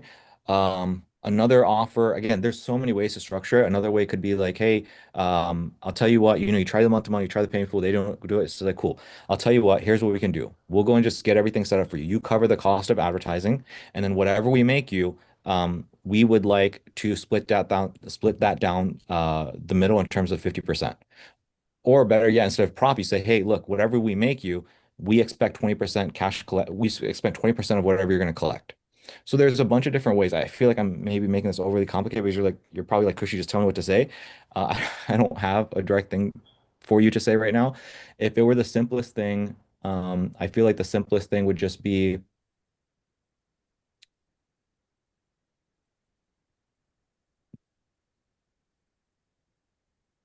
I feel like the simplest thing would be pretty much what Rich said in his video, which is just like, hey, I think it was like a 60-40 percentage split. They cover ad spend, they keep 60%, you get 40%. That's probably the simplest thing. But in the case where I charge them, that's the my service fee and ad spend fee, right? And even that, man, I don't want to make this too complicated, but like you have to feel it out. Like if you spend too much time harping on ad spend, you can turn people off. Like Jorge ended up making that mistake. I wish he was here right now because he could talk on that. But if you, for example, with you, think about your experience, Cheryl, think about your experience. I didn't tell you guys like, yo, you need to spend this amount. What I said is like, hey, bro, I think if you spend 30 to 50, you'll be fine. And I never really brought it up again. All I was focused on was my service fee for me to coach you guys. But let's say, for example, your service fee is $1,000, but then you're asking people for $1,500 of ad spend. That's you just went from 1,000 to 1,500. Your job is to just get yours, get your money, and don't harp too much about ad spend because once you onboard them, once you start working with them, they will comply, they will listen to you. But if you try to talk too much about that at the very beginning, you try to extract that from them, that's going to turn them off. So imagine me talking to you, Alicia, and saying, hey, it's 5,000 for the program versus I say to you, hey, Alicia, it's 5,000 plus another 2,000 for ad spend. It's going to be 7,000. 7,000, 5,000 sounds like a big difference. You might say no to the 7,000, but the 5,000, you know what I mean? So you're nodding your head, you understand that. So if you do that, that might, for you at the level that you're at right now, I think that would be too risky. I think just focus on collecting your service fee. Go ahead, Cheryl. Is that the reason why I was looking at the video? Is that the reason why you say, get some skin in the game because on the next call they're willing to do stuff they wouldn't do because they already have investments Yeah. into it? Yeah, Gotcha. exactly. Yeah. So it's like if you try to go in there for the 7,000, which is your ad spend plus service fee, that's going to be, you have an uphill battle. Make the battle as easy as possible. I promise you guys, as soon as you collect the money, their skin in the game, they change. People change. And then you onboard them, they come around. They will comply, they will listen, they will be submissive as soon as you onboard them. But if you try to do it too early, you're going to shoot yourself in the foot, most people. And the last question is from all of the videos that I have watched on Sales Call, I've not seen where imagine I do a sales call where they are ready to pay. I don't know how to conduct that. I don't know how to get the money from them. That would be a shame. That would be a shame. That would be very sad. Um, so I think Ronnie, do you have advice in terms of like what you did? Like how did you go about doing that, setting that up? Did you just build out a page and go high level or send Stripe links? What do you do? What for collecting payment? Yeah. Oh, so I have something I build out on Go High Level, but then I also have something on Stripe just in case. Let's just say, hey, I don't have the money, so then I pull up the Klarna or I pull up the Stripe because there's an option for Klarna, so I click payment either way. Oh, okay. So you can build out a sales page to collect payment. Alicia, if you want to carve out some time, it's not rocket science, but it'll probably take you an hour to build it out if you maybe hop on a quick call with Go High Level and say, hey, look, I want to create a page and I want to have these payment options. And they can just build it out for you really quick. Now, another thing I would recommend doing is just like learning how to use Stripe. And what you can do is you can just like create links for people to pay you through Stripe. Usually that's what the guys do at the very beginning they just use Stripe because it's easier because then you don't Thank have to you. build out a page and stuff. Thank you. I think that's everything. That's everything. Tomorrow, everything is gonna everything is gonna be tomorrow I, is I the wanna last. I wanna put a huge emphasis because this is something that I feel like I struggle with when I was doing the thing that the six figures is sometimes they would say, oh, I don't have the money where that's why I don't know how to word it, but that's why the Stripe is so important because you can get them access to the fundings if it's something that they really want to do. Um, so it's like when you're transitioning into investment and they're like, "Oh, I want to do this, but I don't have the money or whatever." And then what you can say is like, "Hey, investment aside, this is something that you want to do, right? It's just a matter of fact of just making the finances work." Um, and then you find out what their this is advanced, I feel like, but you find out what their current financial situation is, and then if it's still something that you feel like you can't make it work, you could just basically, hey, so we can actually get you access to the funds. It's just gonna be this button that you press here. You fill out your card information, and then you'll get access to the funds to get started, and then you can just pay it off as time goes on. So, Disha, and Shiloh, what Ron is referring to is in the training, there's Cole Gordon's objection handling stuff. And so he's talking about the financial objection handling script. So that's something you're going to need to study. So you're going to realize that real quick when it comes to your sales calls, you're going to keep having people until you get good at sales, until you get really good, the first few, they're going to kind of be telling you like, hey, like I don't have the money. They do got the money. You just have to go through the script. You got to go through the script to uncover how much they actually have. I promise you they're going to lie. You have to figure that out and then you have to push them. Yeah, that's a big hurdle. That was Cole Gordon was the GOAT for that. Yeah. Is So make that sure you the guys, reason? Is that the reason why, like in the call, you ask, okay, what is your finances? What is all of this?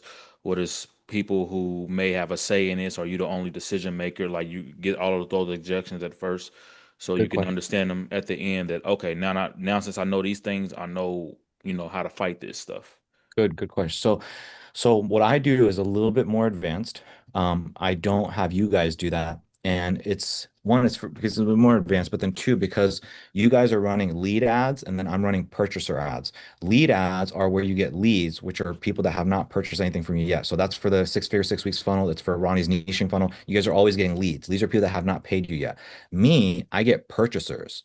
So I get people to like buy something. So there's already a little bit of buy-in, but there's not full buy-in until I create that, voice note, and then I get you to watch content. And then by the time you hop on a call with me, bro, you like spent 10 hours with me where people are a little bit more open. So when I have that conversation with people, they can say, but if you're just talking again, Shiloh, you'll experience it when you run the 6 figure 6 week, you'll be like, the energy is different than the energy that me and you had. It's going to be different because they haven't watched 7 hours of content. They haven't built a lot of know-like trust. So you got to do a lot of that on the discovery and the sales call. And so if you were to go out there and you try to do what I did, it's probably not going to work very well for you where you are able to collect that. But to answer your question, that is why I did it. The reason I get that information is because when I go over that with you, I already know by the end of this, I already know by the time I pitch the price whether you have the money or not or whatever. I already know. And so by the time I get there, like I'm not going to continue the conversation or I'm going to take the conversation a different way if I think that money is an issue. So if you had told me like, hey man, my friends are this, I'm like, okay, cool. Knowing what I know, I'm not going to be able to make him my typical offer. Maybe I'll make him an offer for $1,000 for the course and a month of coaching for free, and then he can pay the rest off. I might do something like that. So I get that information so that I know what to say when it gets to the offer. So you picked up on that correctly. Okay, and then another question. Sorry. So because we're not able to do that as far as how you went because the know like and trust that we haven't built, we're getting people quick and trying to turn them around fast. Is there another way that we can do it to build that know like and trust before we get on the call, kind of like how you did where you sent the DM and we got to talking and you like, hey man, before we get on the call, watch these things. Yeah. So basically, if you want to figure out like somebody's revenue and profit and stuff like that, if you want to gauge whether they have the money or not, that's where those questions are coming. So once you build out the funnel, you're going to see the discovery call script, the sales call script. So one of the discovery call scripts is, hey, so this is important. Always remember, never ask people, hey, where are you currently at in terms of revenue? Always ask people, hey, what's your revenue goal? Because that's something that people are going to feel a lot more comfortable talking about. There, if you say like, yo, bro, how much money you make? They'd be like, but I don't really like that. But if you say, hey, like, what are you trying to get to in your business? Oh, I'm trying to get to 100. Got it. And where are you currently at right now so that I understand the difference that we have to bridge. So if you're at 100, so I understand you're at 100, based off of where you're at, that'll give me a better idea of how many customers I have to get you. Now they're logically like, oh, that makes sense. So if he's at 100 and if he's trying to get to 100 and he's at 10, it's like, okay, now at least he's got some money. And in order to have 10K and he's got like if he's got a business like a gym or a car, bro, like you need finances to freaking build a damn business. So he has access to funds. But if it's more like some of these shows things where it's like they're cooking food from their house and they're taking it out and delivering it, they might not have like funding or a good credit score or whatever. And so that case, it's a little bit different. But these are questions kind of gate help you understand. Like one of the questions that we might ask for like a B2C offer, like personal training is like, hey, what is your current profession? The reason I'm asking is I want to just know how much you're on your feet, versus like, so what kind of action we can do for you? Really, yeah, we are asking that, but we're really figuring out like, oh, if somebody tells us they're a physician or they tell us like we know like how much money they got. So these are questions that we ask on the discovery call, which give you a better idea of whether they have funds or not. Now, what I will tell you in terms of this is what I was explaining to Ronnie, and this would make a lot of sense to you. So the better your marketing is, the worse you can be at sales. The worse your marketing is, the better you have to be at sales. Mm. That's the truth. That's just straight up. So again, if we look at Alex Hormozi, the dude sold $100 freaking million in a day. Why? Because his marketing, bro, is this. His marketing is so good. And by marketing, remember the definition of marketing is everything that happens before a sales cycle starts. In other words, like the process of you talking to people and doing the discovery sales call. So marketing is going to be your ads. It's going to be your content on your social media. So that content that you have on your social media that I was talking about, that does matter if you get people to consume that content. So let's say again, right now, your issue with your content on your social media is you didn't have enough traffic. So imagine you have enough traffic to get ads. Again, you're going to solve the traffic issue by running ads. So you get people in front of people. Then let's say again, you're doing some kind of a discovery call or something. And then from there, now you can get them to consume your marketing content. Like, hey, Mr. Business Owner, based off our conversation, I'd really like you to check out this, this, this. So now you've done a really good job in marketing. And so because you've done a great job, your sales is not, you don't have to go as hard on sales because they're going to already come convinced. Your number one thing is how the number one rule, 7 hours. That's the key. 7 hours of highly valuable content in order to sell something high ticket. That's kind of the psychology rule. 7 hours of content. That's kind of the key. There's a reason why I said now it'll click for you. Hey, I want you to watch this workshop. I'll watch at least half of it. Why? This is why. This was why I had you do that. So Okay. This came up when Cheryl said this. In the explanation in the course, you said you always tell people that, oh, I'm gonna send you a video. Make sure you watch it before. I mean, what am I supposed to send them? I what don't are you know. are you talking about the discovery call, the sales call? Discovery call. I'd say in At the end of the discovery call, where you're telling them, okay, the next time we talk, I'll be showing you a presentation of how we intend to help you and get you to where you're supposed to be. And after that, you're like saying, oh, before I forget, I'm going to send you something. So you watch just before that, so you know or have an idea of what we want to, or something, the the marketing video or something, or whatever so it is that we were supposed to sell to them in the so prepping, the nurturing. Yeah. imagine the Loom video I sent you. Remember the Loom video I sent you, and you said that that sold you when I ran through your Instagram and this and that. So that's Oh, when Yeah, I feel like you gave a lot of value and you built that value. He's like, oh my God, we're getting all of yo, this stuff for free. So when we got on call with you, it was like so much easier. That's what I'm saying. Like, is there something that we can do to build that value when we get on the phone with people? Alicia, this it is sounds like he's having eureka moment for me, having a bro, mind fuck. because the Loom video sold me. Because the crazy thing is, I was currently in a coaching one course to increase my this thing my income as a videographer. I was already going through that. I saw Koshik's course. And I was like, oh, this guy is talking about what I should be doing. So let me see. It's just, I think it was just $400 or something. Like, yo, let me just get it while I'm still, seeing where this one would get me to. And I see Koshik sending me video recording of my page, telling me all my bottlenecks. Bro, I was gone. Like, you, whatever this guy has to offer, I'm gonna buy it because I mean the details and everything. So now tell him, oh, yo, I should have been doing this. But thank you very much. You're welcome. So that is so I will what I will tell you, Alicia, is I don't push people in the 6 weeks to do that because I think it's a little bit more advanced. But if you wanted to, so let's say you do a discovery call, okay? Yeah. And then before this, you're like, bro, this is a good lead. They seem intelligent.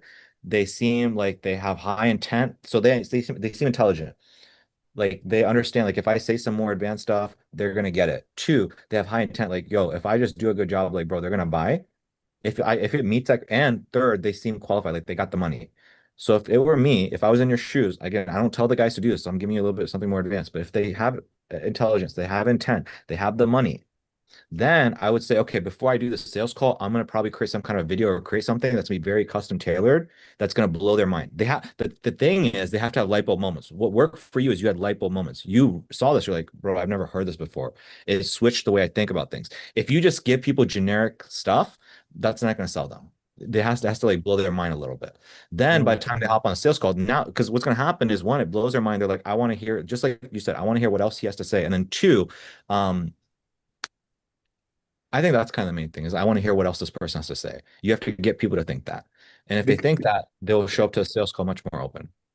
Because on my discovery call, I'm having to explain Metapixel to people like, yo, I see you don't have Metapixel on your website. I was like, oh, what's that? What's that? I feel like if I have a Loom video saying, oh, I see this and this is wrong, and this is what how we intend to help and everything as like a nurturing video Yeah. before, so that's gonna like Yeah. work out really well. That's literally what Jacob does. So Jacob, he's not here right now, but that's literally what he does. He'll do a discovery call and then he creates a custom video for every single person before the sales call. Yeah, good. Yeah, thank you very much. At least, I, at I'm least, done. I'm done. I don't want to be selfish. I think I took everybody's time today. But no, yeah, this thank this this is good. This is the most awake I've seen you in 2 months, so this is good. yeah, right. Yeah, right. I'm gonna stop presenting now. Oh, So someone can yeah, yeah. All right, guys. So, what I'm gonna do, Charlotte, I'm gonna come back because I know that Riviera and Stuart have been waiting, and Man, I you have good, bro. Do your thing, bro. I'm here, bro. You do your thing. You good. Stuart. Hope you're doing well, man. Yeah. So, you thought about it. What's brewing in your head?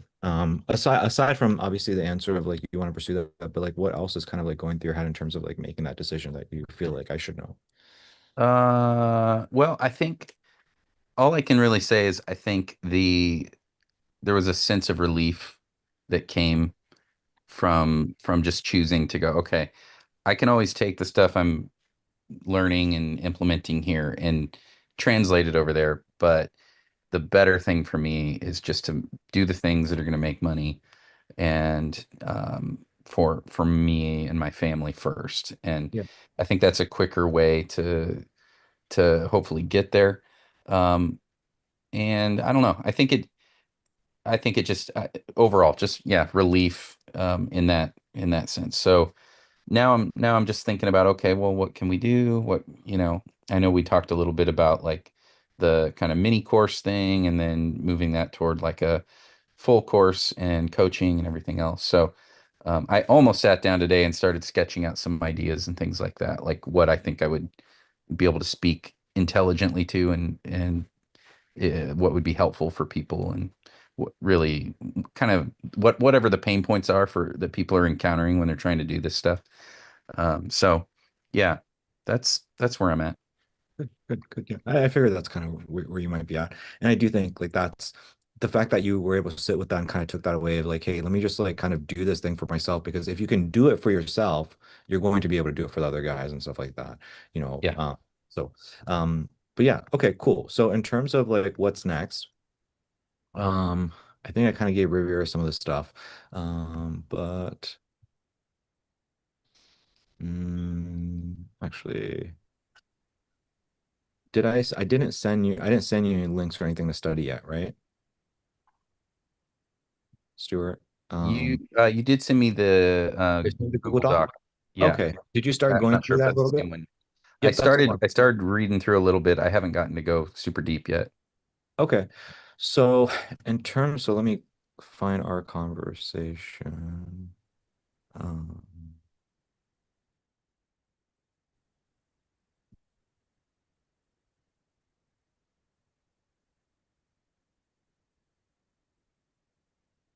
not this one.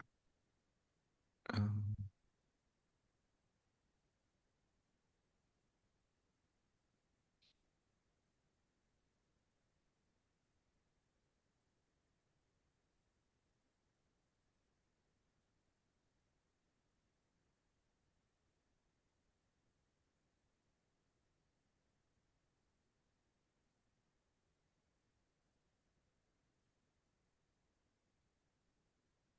so I started so basically in terms of working with people that are kind of coaching consulting, like for example, like Riviera, it's very different than whatever like Shirel and Ronnie and those guys are going through. But this is kind of gonna be your North Star. So I think consuming this content, so let me just kind of go through it really quick. Intro. So you don't need to worry about intro. So you might want to watch this back, that we're at right now so that you don't forget. You don't need to worry about this how to implement. You don't need to.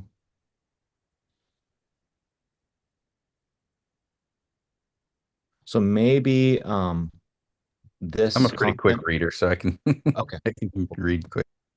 So this part is important to understand is like why we're going to jump around. So it's like, for example, one of the things that we do is so there's like the ad, and then when it comes to the funnel, there's basically a low ticket page, a mid ticket page, and then an upsell page.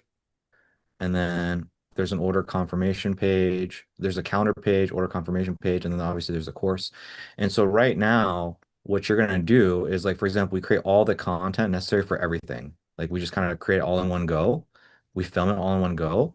But in terms of editing it, we only edit the ad and we only edit the video that's on this page because we need to prove there's product market fit, which I believe there is. I feel relatively confident, but it doesn't make sense for you to spend a month editing all this other stuff until we've proven product market fit. And so once we have filmed everything all in one go, which will take you, it'll probably take a day for you to film because I'm going to help you script it out. And then once you film it, probably, I don't know, because you have an editor, you probably get it done in like a day. And then building out the funnel, I don't know, like another 2 days. And for us to launch, it, that'll be really quick. And then it'll probably be within like 7 days for us to get a few sales. And I really ideally like to see like 3 to 5 sales. And if I see 3 to 5 sales, it's like, okay, cool. This is good. Now we're going to add in the order bump one for like $17 a month. We're going to add in a second order bump. That's a $197 product. And then we're going to add in the mid-ticket thing that we're going to sell for $397. And the whole purpose of this is going to be just to increase our average order value so that we're profitable on our ads, so that we're not losing money, right? So if we're spending $1, we're making back around $1, anywhere from like, 70 cents to like maybe $1.50 every dollar that we spend. That's kind of the goal with the funnel. And then me and you are gonna focus really hard on how do you nurture that? How do you take them through the journey that, Shirel was talking about, that these shows are talking about, that you experience, so that, again, we can build know, like, trust with them. So that's going to be the overall process. So that's what I'm kind of going over here when I said why you need to kind of jump around. It doesn't make sense to linearly like build everything. It just doesn't make sense. It's a lot of it's like product market fit. Um, what else? So that's probably important there. Why a low ticket funnel? This is probably a good piece of content that's good. That'll be good to consume. Fundamental to the funnel, and then so whenever there's a video, you want to watch the video instead of just like having the diagram and the content. Um, so start with the video. So this is a relatively quick video, but this will kind of help you understand like how it all fits together. Like, so that again, I think I went over this with you on the other coaching call, but like, there's a purpose to every single one of these things. So you'll understand. So this is important because I remember we kind of spoke about, you kind of said, hey, what if this or what if that? What if this? If you understand what the purpose is of the low ticket product versus the order bump versus the upsell, then you'll be like, okay, here's what we should do for the upsell. Here's what we should do for this. Here's what I think should be in the coaching program.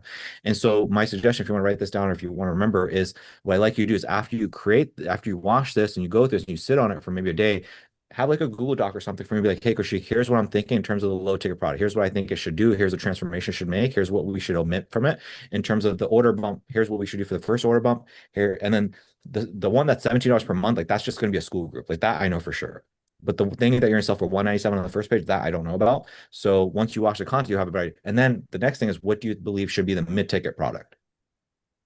And honestly, the mid-ticket product is like everything you know. That's a lie. The mid-ticket product is just everything you know. That's like my center market Chico program. The mid-ticket product is everything you know. The low-ticket product is what you have to think about, because the low-ticket product is a small bit of the mid-ticket product. So again, I took out my full product and I just took out a little piece of it that was mid ads for videographers. It was just the ad side. So um, and then in terms of coaching, like where do you see us talking, doing coaching? Like, where do you see us talking? And here's the thing, Stuart, for the first, I don't know, like 10 guys, man, like we're just going to give them what they need. Like some people are going to be like, dude, just like help me set up the podcast. Some people are going to be like, hey, can you give me some ideas for like, monetize? Some people are going to be like, hey, can you like maybe fly out and like help me set it up? And maybe that's worth it for like 5 grand. You know what I mean? So we're just going to kind of explore and kind of figure out what does the market really want? Like, what are they going to pay $5,000 for? So it's like, hey, step one, can we get some purchasers? Because we just need some purchasers to prove product market fit. Once we do that, let's figure out this nurturing process to get people on a sales call where they have no like and trust with you. What content do they need to see in order to hop on that call, be open to having a conversation with you? And then the sales call is just going to be us doing reps, man, and just like figuring out what do people need. And it's going to be a lot of you just saying yes. And This I get behind, right? Remember, I know a lot of things I'm like, I can't get behind that because I think it's not gonna be a good use of time. This is gonna be a good use of time. Whatever people need, man, let's sell it, let's make some money, and let's just figure out what the market needs. We're gonna find out out of 10 people, man, like 7 people over and over say they want help with this. Okay, cool. We know what the coaching program should be about. Um, creating unlimited. So this is a super important video as well. Is like this is what's gonna when you watch this video, you're gonna understand how we're gonna build things out, and you're gonna be able to see like, oh, I see how I am going to be able to run this business for like the next 5, 10 years. I don't know what's gonna happen with AI, but so long as the world doesn't crash and burn, how do we keep selling courses and coaching programs and for like the next 1, 2, 3, 4 years that it works really well. So I think this is really important. And this is important to watch, understanding the back end, like how do you build this funnel where you don't need sales calls versus need sales calls? I think that we're going to be in a place where we need sales calls initially. I don't think it's wise for us not to try to do sales calls, but down the road, maybe a year down the road, we can explore that. Seeing everything in action. This is going to be a good one because now it's going to be eerily familiar where it's going to take you through the process that you went through. So this is literally my entire process, like my ad, my sales funnel, literally how I qualify. I literally give you like recordings so you can kind of see it, how I nurture people, the content, like everything, my entire process, all the way from even like, after the 3 month mark, how do I retain people? Like what kind of stuff do I do?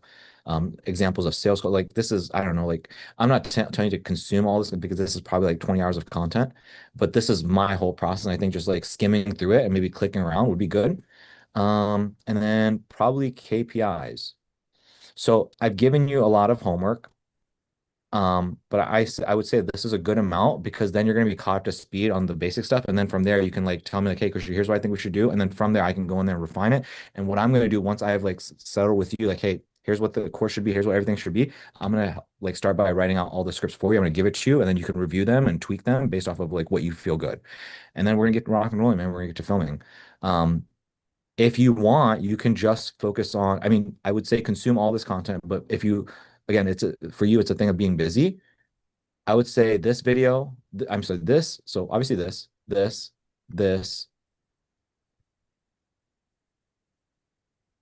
and then these 3 pieces.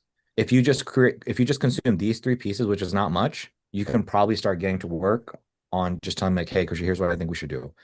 And then I can do my part and writing out the script. So what I'm doing is I'm waiting for you to get back to me, and then I'll confirm like, hey, here's what I think we should do. After we're in alignment, then I'm going to start writing out some scripts for you, and then we'll be off to races. All right. I like that. That's all good. I'll review this again just to make sure I capture each one that you had. Here's where I'm thinking. Yeah. I think audio podcasting, while not dead, it's a much slower uphill climb. And this is what I tell everybody. I'm like, do video podcasting, use YouTube. So like that would be kind of the angle of building a podcast, growing as rapidly as you can, and then turning that into revenue or whatever else, through how to get, monetized, how to get sponsors, that kind of stuff, and then leveraging AI to uh, do more with less. Like, so I'm basically a one-man team with an editor, but I use a ton of AI tools to just move fast. Mm. And I don't just make crap. I actually like have tuned them to be very high quality. So kind of helping with that. So that could be like the full course, and we can remove something from that. But I mean, those are the main things too. It's like people want to know, how do I do it, and then how do I make money doing it? And so you could do that, and then maybe even like what you're doing, where it's like, hey, we could teach you. Okay, maybe you want to not just make your own podcast, maybe you want to help others do this same kind of thing. That could be maybe the coaching side of it. Like, here, I will teach you how to grow the business side and get more clients or whatever else. Yeah, yeah. I like the idea. This, I think what you and I just spoke about, like what you just spoke about, if you come into this section right here, this here will kind of, it'll really open up your eyes. Just as a quick thing, what I'll say is like, what I do is again, the mid-ticket product, which is just my core program of everything I know, stays the same. And then what I'm always doing is I'm just like swapping out these 2 parts.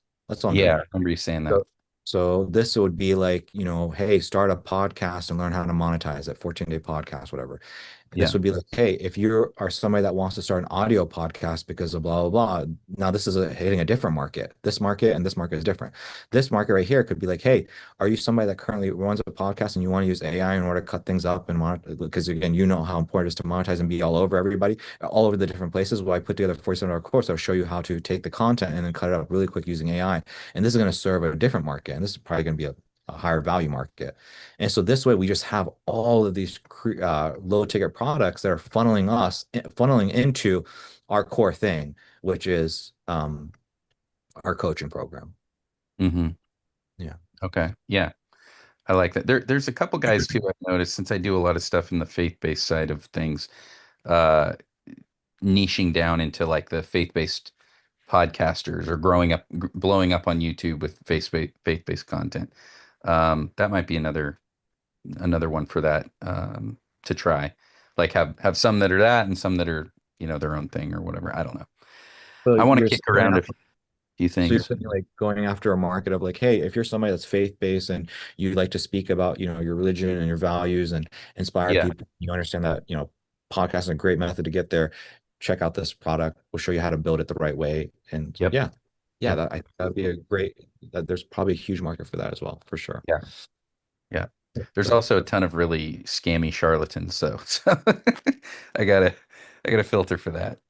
I saw an ad the other day. I was thinking about you. I didn't know if I should send it over your way because considering like the route that we're going, but I actually saw a video ad and it was very kind of like, hey, it was like paint driven. It's like I forget what it was, but um point is his call to action was like, hey, look, you need a community, you need something. Click the button. And literally it was an ad in order to grow the congregation, the church. So they were literally running ads to grow the church. And I thought that Oh was yeah. interesting. Yeah, yeah. Actually, if you see that again, shoot that to me because I think I was thinking of something like that for somebody recently. Yeah. Okay. Actually, Yeah. well, kind of for the stuff I was talking about with the Safe Right. Place Line, Yeah. like helping feed it to missionaries who are working in those cities and who are working alongside those churches and that kind of stuff. Yeah. I didn't know whether I should send it to you because kind of just the direction that we're moving in. But Yeah. I was thinking about you because of our conversation of like you have to be a little bit careful with ads. And so when I saw that, I was like, oh, like, huh, like, I see these guys making this work. I wonder if there's something that Stuart can pull from them. Yeah. If Yeah. I I see bet it, you there is. yeah, I'll send that over if I see it again. So cool. Sure. Um, what else is top of mind for you, man? Uh, Nothing. I'm still working on the other stuff for Mission X. I'm actually making some good progress with them. So, um, I feel like hopefully I'm going to get some of that cooking and then just be able to set it and forget it for a little Yeah. bit. Yeah. Yeah. Good. Good. So yeah, I think Stuart, the game plan for us now is, my initial thought. I don't know if I need to re-say this, but like my thought process for, the past month and a half was just really like, okay, let's first build some skills. And so remember how I was talking about building the skills, and I was like, you're gonna have like a bunch. So you know how like Shirel and Alicia are asking all these questions. Like that's kind of what the experience I kind of expected. Like I was thinking I was gonna maybe take you through a little bit. That's kind of like a phase of that. So you're kind of seeing those guys experience what I was kind of anticipating for you. And so the Yeah. idea is to like go through that for like maybe a month and then from there work on Mission X Mission, just figure out how to make school work so that you could just charge more. And like I was like thinking, okay, that's just gonna make impact for you. But now with this pivot, it's like, yeah, my suggestion, my 2 cents is just keep doing what you're doing with them, to justify the price point. And I think I don't think I feel I've been doing coaching for a long time and courses for a long time. So I feel relatively confident we're going to be able to get you to your goal within a few short months, man. Like honestly, like Yeah. pretty fast. That'd be Especially if nice. yeah, if we're charging at $5,000 kind of price point, you sell two of those a month, so things out of fast. Yeah. Um, so yeah, and then from there, I think that your perception, I think that your mind in terms of what you want to do will change drastically. Like some of the things that we're talking about, I think it will change. I think I would not be surprised if you want to kind of go all in on that and pour more gasoline on that. Yeah. So Yeah. Yeah, definitely. I think I've told you, but I'm in the boat where I'm like, I just got to make more money and start paying off some debt. So that's like the sooner I can do that, if it's really fast, great. But if I see the upward trajectory, where the Yeah, hope is, just going, okay, you will. there's You will. some breathing room here. Yeah, no, you will. I promise you will. Cool. I feel good. Anything else top of mind for you, Stuart? That is all. Cool, cool. All right. Well, I will just wait to hear back from you inside of Slack then. All Take it right. from there. Cool. I gotta hop off and go help with dinner here. So Cool. Sounds good. I'll check this out later. All right, See ya. guys. Bye. Yep. Mr. Riviera. So I was thinking a lot about what our conversation was, and I was like, I have so right now what I did recently is I filmed a bunch of ads and I still haven't edited them because my time is just I just haven't been able to make the time. And I kind of like hinted to this a few like months ago to you. I was like, man, I want to build out all these low ticket products and funnel them into, my coaching program, as well as like I would like to have like a coaching program for like maybe wedding filmmakers, one for like wedding portrait photographers, one for like boudoir photo. Like it's like how do we have like all of these different like coaching programs and then like one person per each one. And so it's like in my mind, I'm like, okay, that's kind of where the portrait photography came in. So I was like, okay, why not just have, Riviera kind of head that department. And so I'll just teach him everything I know and then boom, he'll do that. And then down the road, maybe we do boudoir photography and pivot. But that was the thing, but I was like, how you talked about like, hey man, what about creating these mechanism videos and all this stuff? What I was thinking was like, what you could do is like, I really recorded a bunch of ads in order to sell people on this program, which is like local videographer blueprint. And so it's just like helping videographers land local clients. And it's not much changes. Like in terms of like all it is like all I'm doing is I'm like right now my ads are like I'm just going after, you know,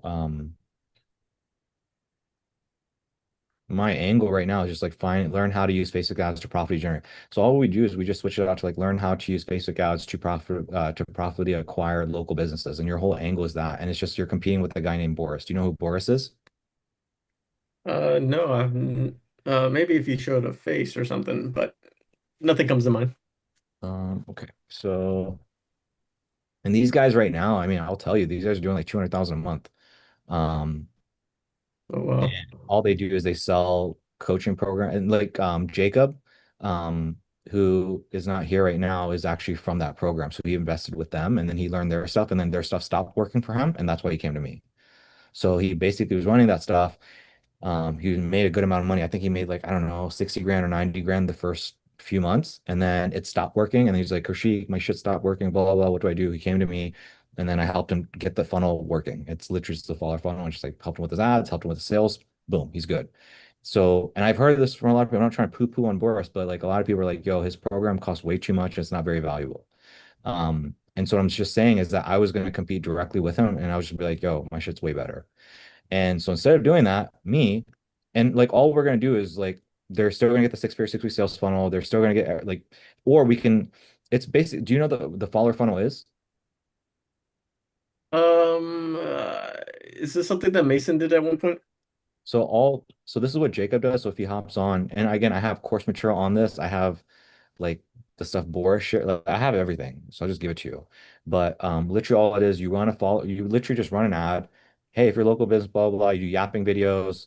It's like a freaking dollar per click or 50 cents per click. Each follower is like, I don't know, $5 or something. It's like $15 for a qualified follower. And all you're doing is you're just DMing them, pushing it from the DMs to like a discovery call, from a discovery to a sales call, and you're selling what they do. What Jacob does is they sell a $7,000 package to basically create some content for a business and then run ads with it. And then, um, and it's a done with you offer. Like they help the business owner watches course material in order to like set up their own ads, work their own leads, do all their own stuff, and they charge $7,000 for this offer. And so like it works really well. Point is like we're gonna teach. I already have that inside of my course. So it's like we give people an offer. Do you want to run the 6 weeks funnel? Do you want to do the follower funnel, or do you want to do the niche funnel, which is again this one Ronnie did and the one you did for HVAC and dentists. Um, Point is, uh, instead of you trying to build a bunch of shit out that's gonna take you months, just take all my stuff. Uh, Just take all my stuff. And yeah. so, yeah, just take all my stuff. And all we would do, man, is like the process is basically like we're gonna script out some ads You're gonna film them, and then I'm just gonna you're just gonna do literally the exact same thing I do. And then you can use my course material as well. So literally, so yeah, so you don't have to create any That's, course. You don't have to create any course material. You don't have to do shit. Literally, whatever I'm doing here on Mondays, you're gonna do on Tuesdays, and I'm gonna hop in some of these calls with you. dude, And you're that's just gonna, great. yeah, and so you're just gonna help some of the videographers close deals. That's it, and run ads for businesses. That's it. That'd be cool. Yeah, I I'm think open. that's gonna be way easier than us trying to do. Because it's not way easier. It's like I was gonna do it anyways myself. It's like instead of me having two low ticket funnels and funnel to one coaching program, I'll just give you one and then you just manage that one. Yeah, You know? that's dope. Yeah,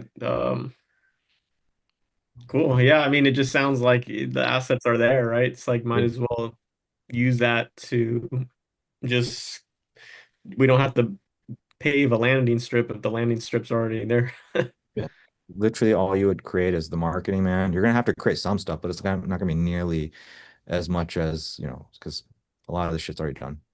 So Yeah, I think just point me where the gaps need to be filled and what needs to be required from me on my end, and I can kind of wrap my head around what I need to be doing and stuff. I think that's pretty much where my head goes.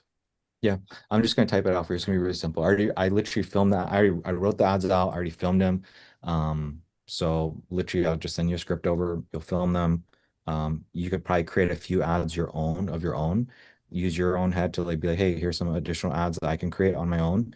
Um, and then you'll start rebranding your Instagram very similar to mine. And you know, you've experienced the real deal micro content format. You kind of get it. You understand how to like maybe market towards videographers. Yeah, yeah, I kind of seen it. Yep. Yep. Yeah, man. I wish that it was more complicated. I wish there was more to say, but it's not. I'm just gonna give you some scripts. You're gonna film, we're edit, we're gonna launch, bro.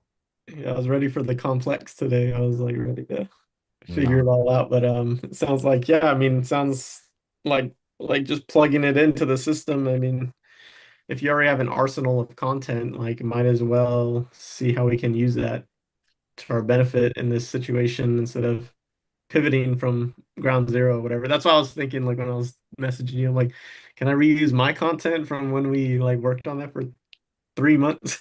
Yeah, yeah, So I'm trying to I think my mind was just trying to literally think of what you were thinking, which is how can we like get this up and running quick? But with your method, I think that's potentially even better. yeah, yeah. Wait, The what were only you guys talking about? So what we were gonna do is Riviera was thinking about building a low ticket funnel to sell to portrait photographers and then funnel them into a coaching program. So instead of doing the agency model, which is what you're doing, he was going to do the coaching model. So we were Mm. going to use a low ticket funnel, get people in, and then he was going to sell them like a $5,000 coaching program. But instead of doing that, he's just going to basically funnel people into the cinema marketing cheat code. So he's going to build his own low ticket funnel, and then he's going to use my sales process, my nurturing process, and then instead of creating he's just going to give them the cinema marketing cheat code course, and then just add a little bit more stuff maybe to it, like just some small stuff. But yeah, that's pretty much it. Okay, cool, cool. Um, so yeah, because and his background is already in videography, he already knows how to do all this stuff, so he can help other videographers. So. But yeah, questions, comments, concerns, Rivera? No, it sounds pretty cut and dry. I think yeah, just let me know where you need me. I think you said you'd write out something, so and then we could just chop it up from there. Yep, cool. Sounds good. I will work on that. And I already have it. I'm just gonna try copy and I will copy and paste it, send it over, and then try to give you some direction for some additional things that maybe might want to create. Oh, Um, it's exciting. Yeah.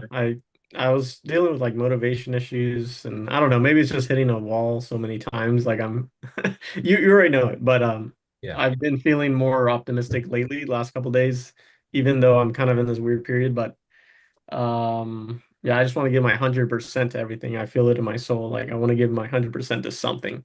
Something I believe in and something that I don't want to say that loose term of passionate about because, obviously you could follow your passions to a ditch. Like, you got to be methodical and strategy and execution and make sure bottom line's taken care of. But, I don't know. I've been just like I've never felt as demotivated as the last month or two were, which is kind of unusual because I've done every pivot, everything, and I just feel like I don't know, I'm ready for more, and I just feel like I want to give my all to something. Um, yeah, so this sounds pretty dope. Good, good. Yeah, I thought this would be good for you, man. I think it'll, because there's so much, you know, I see, I think you just need something like this to kind of jumpstart things for you, jumpstart things back up for you.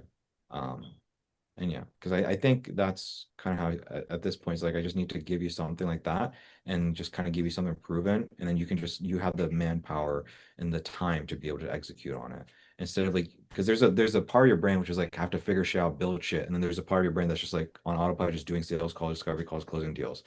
And so it's like let me turn this off for you for a little bit so that you can just put the manpower and just do discovery calls, sales calls, onboard people, and just be ruthless with your time and energy. I think that's kind of why I pivoted to this for us. Oh yeah, that makes sense. Yeah. So yeah, man. Anything else before I move on to Ron and Cheryl? No, that's pretty much it. Um, yeah, that's pretty much it. If anything comes up, I'll let you know. Cool. All right, Cheryl, what is going on, bro? What are we working on? Okay. Let's see. I just got a couple things. So I did the pixel thing. Hmm. I guess I was supposed to get a verification code or something, but I had nothing pop up, and I believe I did it right. Um, I can share my screen and stuff real quick. Yeah.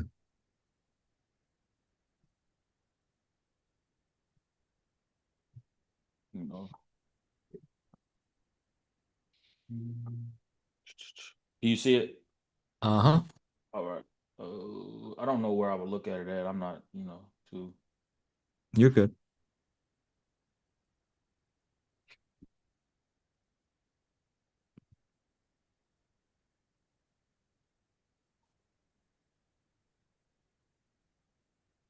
Where would I go? Was it sites? Sites. Yep. Sites, and it should be something like funnels. You might need Okay. to click on, if you might go into like, you need to go, there you go, sites, and there you go. And then is it in settings or? So you're trying to paste your pixel? Yeah, I believe I did. I believe I did paste it in there. So click Uh, on settings for me, please. And then, yep, it's right there, bro. Where it says head tracking code. So that should be your pixel if you got that from Facebook. yeah, I didn't get a verification or nothing though. Like the video, see it? That was my only thing is I didn't get the verification or anything for it. So are you trying to check whether the pixel is installed correctly or not? Yeah. Oh, okay, cool. So go ahead. So here's a trick for that. So download Google Facebook Pixel, Google Chrome, Facebook, no, no, Facebook Pixel Helper.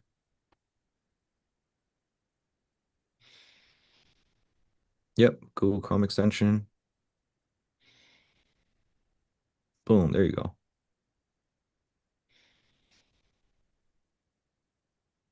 So there you go. So now if you go to like if you go back to your funnel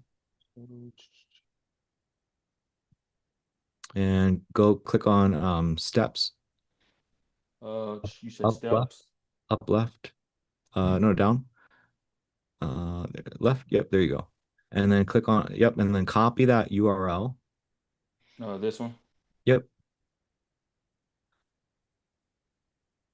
And then open it up in a new tab and paste that in there. All right. So where is your Facebook Pixel Helper? So if you click on, go up and there you go. And then I think you have, is it turn on? Uh, so there you go. So see how it says a pixel was found on the site? That's your, Yeah. that's how you know a Facebook pixel is installed correctly. Okay, That's so your, I did. so if you go to like a website that does not have a Facebook pixel, and so I don't know, let's just go to like google.com.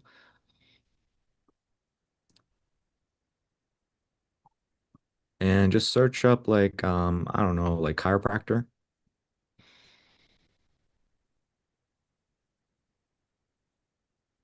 And so if you click on the first one, that one, that's mostly because they're ranked, they're probably going to have a pixel, but actually, so all right, so you see that where it says no pixel found? Yeah. So actually close out of that real quick where it says no pixel found and then refresh the page just to double check.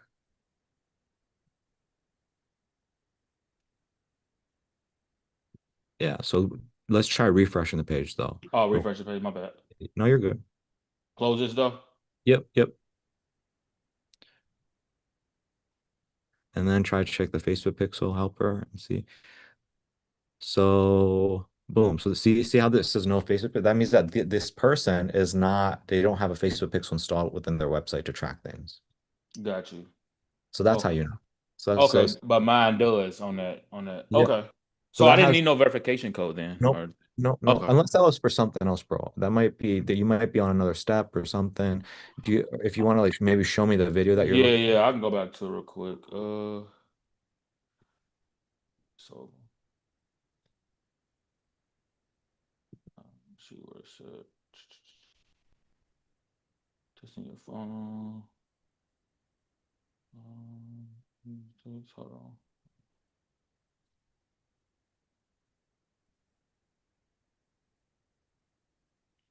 Automations. Hold on. My bad. Where's your phone? Where would it be at down here? create Install maybe it. there because that's like creating the Facebook pixel. Yeah. It might be that video that you're referring to.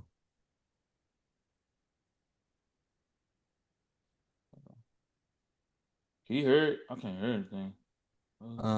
I don't think it's playing right now. Oh no, it's not. But if you're wondering about the Facebook pixel, yeah, you don't need a verification Okay, code. cool, cool, cool.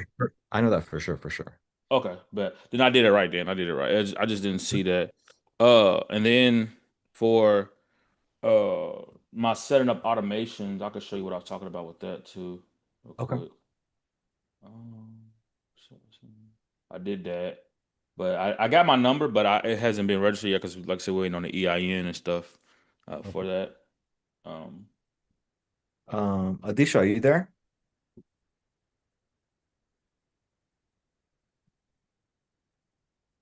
AD, Mr. AD, Mr. Hype Man. He might be on a discovery call right now. Anyways,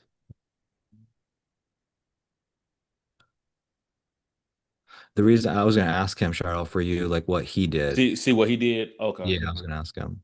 you I want to wait then? You want to wait then? We can wait to do Oh, this. we can keep going. I was just gonna see Okay, if maybe let he me close has some thing too. advice for you, but I think he might have already had his LLC and all that stuff though. Yeah, yeah. See, I just created my LLC, so um, which it was due time for me to do it anyway. But Yeah, it's all good. It's no big deal. No biggie. but anyway, on there it was he what's it called? The like on these right here. Hold on. Uh, where you create the like the opt-in page, how you put the email, the forms is what it is. He was a form he had for the automation that I don't have Mm. that he added to it for the Can you automation.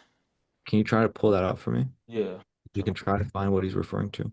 I don't know why this is going so slow right now. Oh, you're good, man. That's me. It's I just have so much stuff on there, bro. It takes a minute for it to upload. A piece of advice is when you do get it uploaded, bro, Uh-huh. try not to like refresh this page. Um, Okay. because it'll take a while and then this stuff will happen from time to time. So you might need to refresh it Okay. because I think he's gonna load. Gotcha. So refresh it or don't refresh it. So you're gonna need to refresh it because they're not gonna load Okay. right now.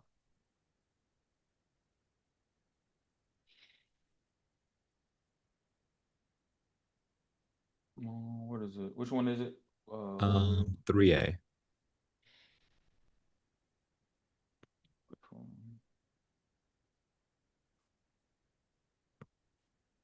Let's see.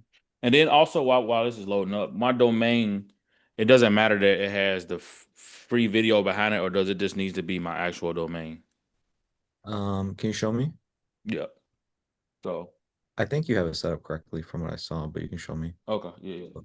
So like the update page, when I open it up, let's see how it has free video right here behind it, or does it not matter? Let me see. So go ahead and go back to your page builder, and then click on publishing for me real quick up right. Okay, so basically, so you know how he says opt-in page up top, right there. So that's like just your way to like remember. Like you know how like you can like title a video and then you just kind of remember like oh video edit version one whatever. That's just for you to remember. And then Mm-hmm. where it says step URL, that's like whatever people are gonna see. So if you want, you can delete the 0965 and you can just like yeah keep going and then get rid of that too and then click on update step. Get rid of all of this, or No, no, no. okay, Go ahead and click on update step. Boom. And all this is going to do, it's not really doing anything crazy. All it's doing is just making it cleaner, bro. So now okay, if you copy that, yeah, you could click that button, choose the same thing. See how it just says okay, free video now? yeah, okay, got you. Okay, Yeah. cool, cool. It doesn't really matter. The reason I'm suggesting it though is like let's say you're hanging out or you're just talking to people or whatever, and you just want to give them a link to follow or something, you know, instead of like having numbers and they get the numbers wrong and then, you know, they don't go to the right page, boom. Yeah, It's just a little bit easier. okay, bet. So I think there was. Let me see if that thing loaded up while we had it in. And so the same thing applies to the application page, by the way. So if you go back to your funnel real quick, Yep. so click on application page, see how like each of them, yep. So you can clean it up if you want. Okay. Do I need these extra pages too? All of these too? Keep these in There, there? yeah. So I'll Okay. explain them. So basically, the opt-in page, the application page, and the thank you page, that's how you're gonna acquire the customers. And Mm-hmm. then the kickoff form, bro, that's what happens after. So you know how so what happens is after somebody like pays you, what we need to do is we need to get some information from them, like what's their website, what kind of clients do they want, you know, do they run any specials? So that kickoff form is what we send over in order to learn a little bit about them before we hop on an actual onboarding call. And so Okay. there's a kickoff form and then there's a kickoff form thank you so that when they submit it, it takes them to that page. And then we have the Gotcha. onboarding page. That's for when you actually do a proper onboarding. The sales call template, that's for you whenever you do a sales call. So you kind of like, you know how me and you were talking, I was kind of like just running through a page the whole time. So you can do Mm-hmm. something similar. And then the calendar page is for, you know, whenever you book a discovery or a sales call.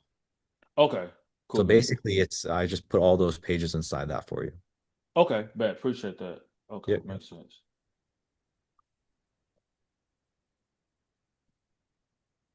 All right, let me find this now.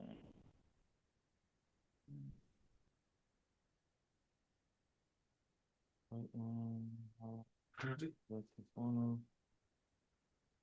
What's your domain?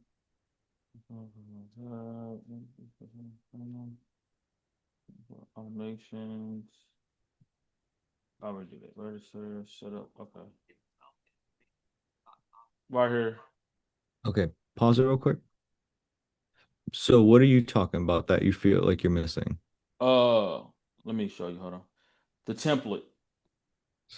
I think it's a template. Let me go back.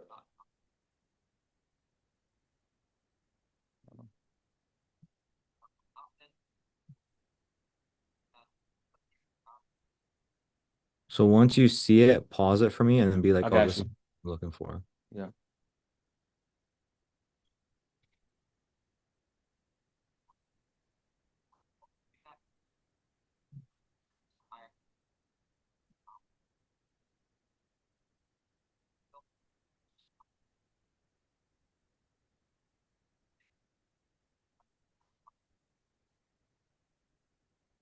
That So you have the opt-in page or you don't have the opt-in page form. I don't have the opt-in page form. Okay. The one that he's talking about. So does he click on it and show you? Yeah, is this one the opt-in page form? Does he show you like what questions they are and stuff? Okay, so the Mm-mm. opt-in page form is if you go back to your funnel, if you go back to like the sites, so you go and click on opt-in page, and then go ahead and click open it up. Uh, So go ahead and click that button. So that's the form. So literally, it's okay, just so this. So did just he rename it or something? Because he told us to name it something different if I'm not mistaken. So that's probably why I was confused. Then makes maybe. sense. So Okay. do you have this Yeah, yeah, form? yeah. I made this form. Yep, I added it in Okay. there and everything. Well, that's all he's talking about then. Oh, okay. So just add it. Okay, bet. Got you. If the automation that you're going over right now is on the opt-in page and that then this would be it. Okay, cool. And then there Boom. should be one other form which is for the application page. Yeah, I have that too. Okay. I added all of that. I can go back and show you. Yeah, so if you pull up yours, I can just like look at yours and yours like, Yeah, this is mine right here. I made this one. oh, then you're good, bro. You're Gucci. Yeah, I made this one. Yeah, Yeah. you're good. Yeah, you're Okay, good. bet.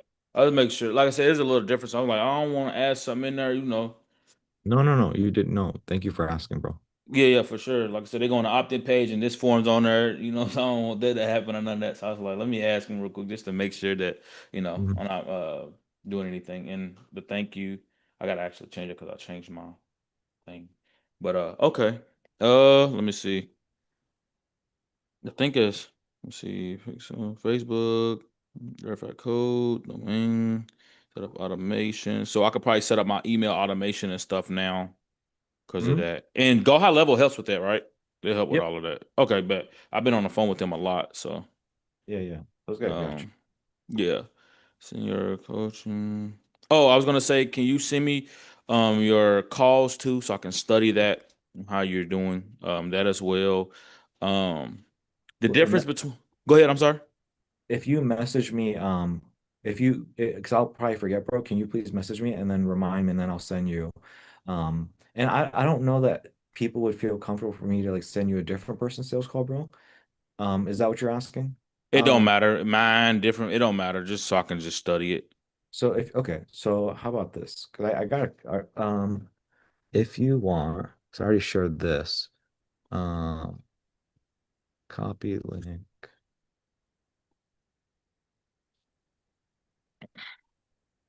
So this is what I just shared with Stuart, bro. Okay. And if let me share my screen with you really quick. Yep. I can stop sharing mine. Can you see my screen, bro? Yes, sir. Okay, so if you go and click that link, and if you want to pin it, actually, you can pin this so that you don't lose it because I would say it's really valuable. Um, You sent it uh, to me already? actually, no, that's not the right link. That's something else. I mean, this is valuable too.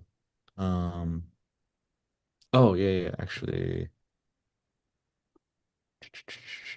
Okay, this page right here. Yeah, I sent it to you inside of Slack. Awesome. Yep, I seen. I was in the wrong. I was in general. Okay, no, Gotcha. you're good. Um,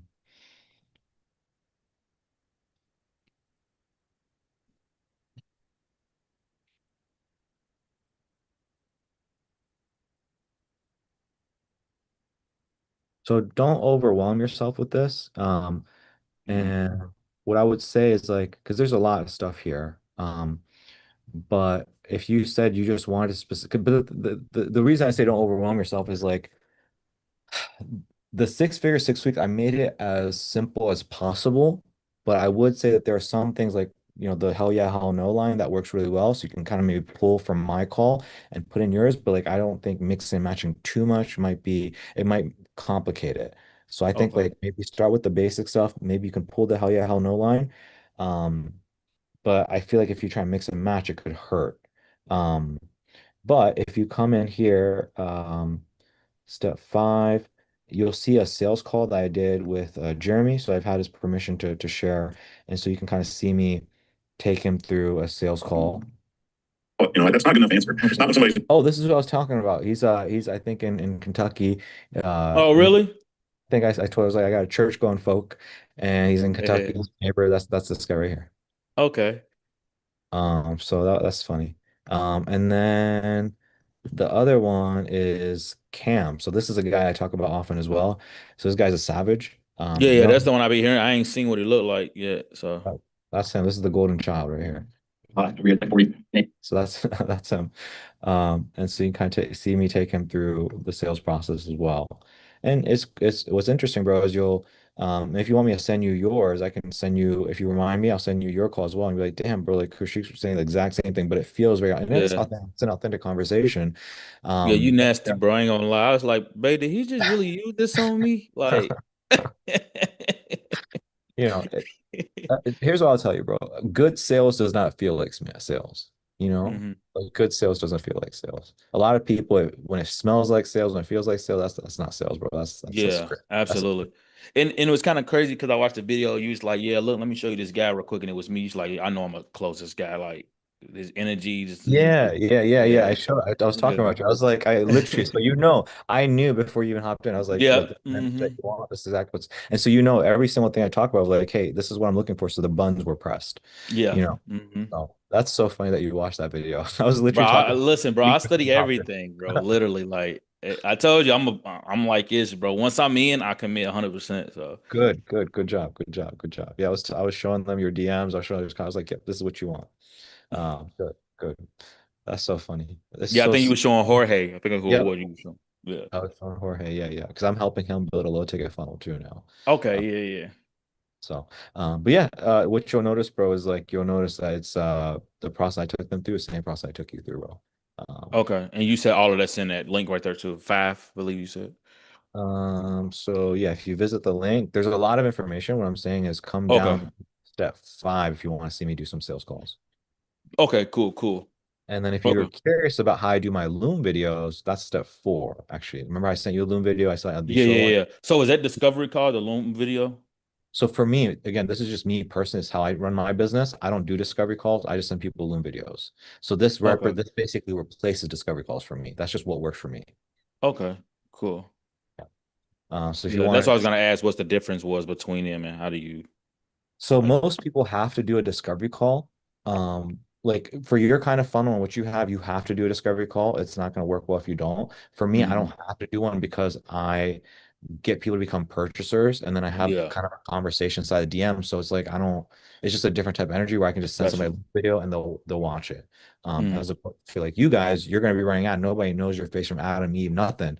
And so if you try to send somebody a 20-minute video, they're not about to watch that. You haven't built Yeah. up a rapport with somebody versus me, Gotcha. you spent $47. I spent some time in the DM. So by the time I send you a Loom video, you're gonna actually most likely watch it. Gotcha. Makes sense. Okay. Cool. And Yep. what's discussed on a Discovery Call usually, which are the leads you get in? What do you discuss on the Discovery Call versus the sales call? So for you guys, so every niche, every funnel is a little bit different. But for you guys, if you think about the word, we call it a discovery call because what you're doing is you're discovering whether you can help them. Okay. So, do they have money? Do they have intent? Do they have resources? Are they willing to, are you're discovering whether or not they'd be willing to take up your sale offer that you make on sales call, right? Which is like, hey, the video's free, but you have to pay for this. You're discovering all those things, which is why we call it a discovery call. But in terms of specifics, bro, you'll get there. It's Okay. gonna be specifically, if you want to share your screen now. Yeah, okay, sure. Oh, actually, I have your screen. If you go to the course material, back to Uh, where you were on the yep. left tab. And so right now you're all this technical stuff, bro. If you scroll down, bro, keep going down, keep going down. It's gonna be a little bit of a ways. So all this is tech stuff, tech stuff, tech stuff. And then if you scroll, so right there, see that? So Mm-hmm. all that stuff are above, go up above a little bit. So again, you'll be once you've launched, you'll know when to watch this because there'll be a milestone video which will tell you like, hey, watch this after you launch your ads, and it'll tell Okay. you to watch this stuff. So as you can see, there's a discovery call role play video on the left. That's what these shows talking about. There's one in the middle which is Rich actually doing a discovery call, and then you can see one on the right. That's another one. Ah, gotcha. And Okay, so all of us down here got this is what you said wasn't included in the stuff too, and it was exactly. The okay, initial good thing deal. that you bought, it was not included, Mm, but you have access now. If you awesome. scroll down a little bit, bro, these are like the 4 kinds of archetypes. So these are people that might not be business owners on the left. No, it's above. Oh, sorry. No, you're good. Same section. So you see all that. So you see how there's 4 columns. Uh-huh. Those 4 columns represent the 4 different kinds of people. Scroll down for me a little bit, bro. See that down there? The Oh, four. yeah, yeah, yeah. These right here. So Got you. these are four different kinds of people you're going to bucket them into. So some people, they may not be a business owner. So that's the script on the left. So the one right there that you're, the second one, that's like people that have never ran ads. So what you do is you sell them on the power of ads. The one to the right of that are people that have ran ads on property. So your job is to rekindle their faith. Like, yo, bro, your ads didn't work because of this and that reason. Here's how you make your Mhm. ads work. And then the people on the right are the ones that are already running ads. Your job is to help them not think that they're hot shit. Like, yo, bro, you're running ads, but yo, you're screwing up here and there. So there's four Got you. different kinds of people and how to speak to them. Okay. And when usually if you do, I don't know, you can probably help me with this. When you do your discovery calls or do your sales calls, you usually have your script up on your screen just so you can make sure that you're following, or do you show them like how you did me where you're running through it? I personally do what I did with you of like I just show my screen and Hmm. just run through it. Yeah. Okay. That's how I have it kind of set up for you guys as well, where you just like it's Okay. just a presentation. You just run through it and it Okay. feels very authentic and Yeah, transparent. yeah, it feels personal. Yeah, exactly. Like trust, like I trust you because it's like, okay, this is what we're gonna go through. This is what we're gonna focus on. It's like you're not trying to hide anything. So No, no, yeah. yeah. That's why I like doing it that way, bro. Okay, yeah, yeah. That's cool then. So yeah, bro, Awesome. all the so this is all discovery call stuff. And then if you scroll down further, so that's all discovery call stuff, discovery call, nurturing people. But if you scroll down to the bottom, close to the bottom, that's all going to be like sales call stuff. And that's where Alicia lies. Sales meeting. Okay. You know, how to close your sales meeting. So that's all like sales training right there. Okay, yeah. Everything you need, bro. Yeah, no wonder why it takes so long to load up. Yeah, exactly, bro. Exactly. That Cole Gordon stuff though. That Hey, cold bro, gold. I was listening to the Saturday today, Yeah, it's bro. next. Huh. Yep. Yeah. Yeah, Yep. I like, bro. Like I said, I've been soaking in, bro. I'm not gonna lie. So, okay, yeah, yeah. Yep. Yep. Awesome. Yep. Let me make sure I don't got nothing else, bro. I think I'm about done, bro. Let me see. Um, oh, Ronnie, don't forget to send me one of your videos too, big dog. What we talked about as well, man. I got you, brother. Uh, and then oh, strike payments and stuff like that. Do I need to set up the Go High? So remember I told you I have fan bases that I use. Um, but do I need to set up a Stripe account or Go High Level payment account? Do I need to get that set up as well? I would recommend because I'm not familiar with fan base. I know you told me about that. Yeah, they take a lot of tax too, and it takes like 2 days for you to get your money as Yeah, well on there. So I would recommend setting up a Stripe just okay, because there's probably more features and it's like very commonly known. okay, So I would set up a Stripe and then I would connect your Stripe to your Go High Level. okay. Yeah, yeah. Writing this And down, my bad.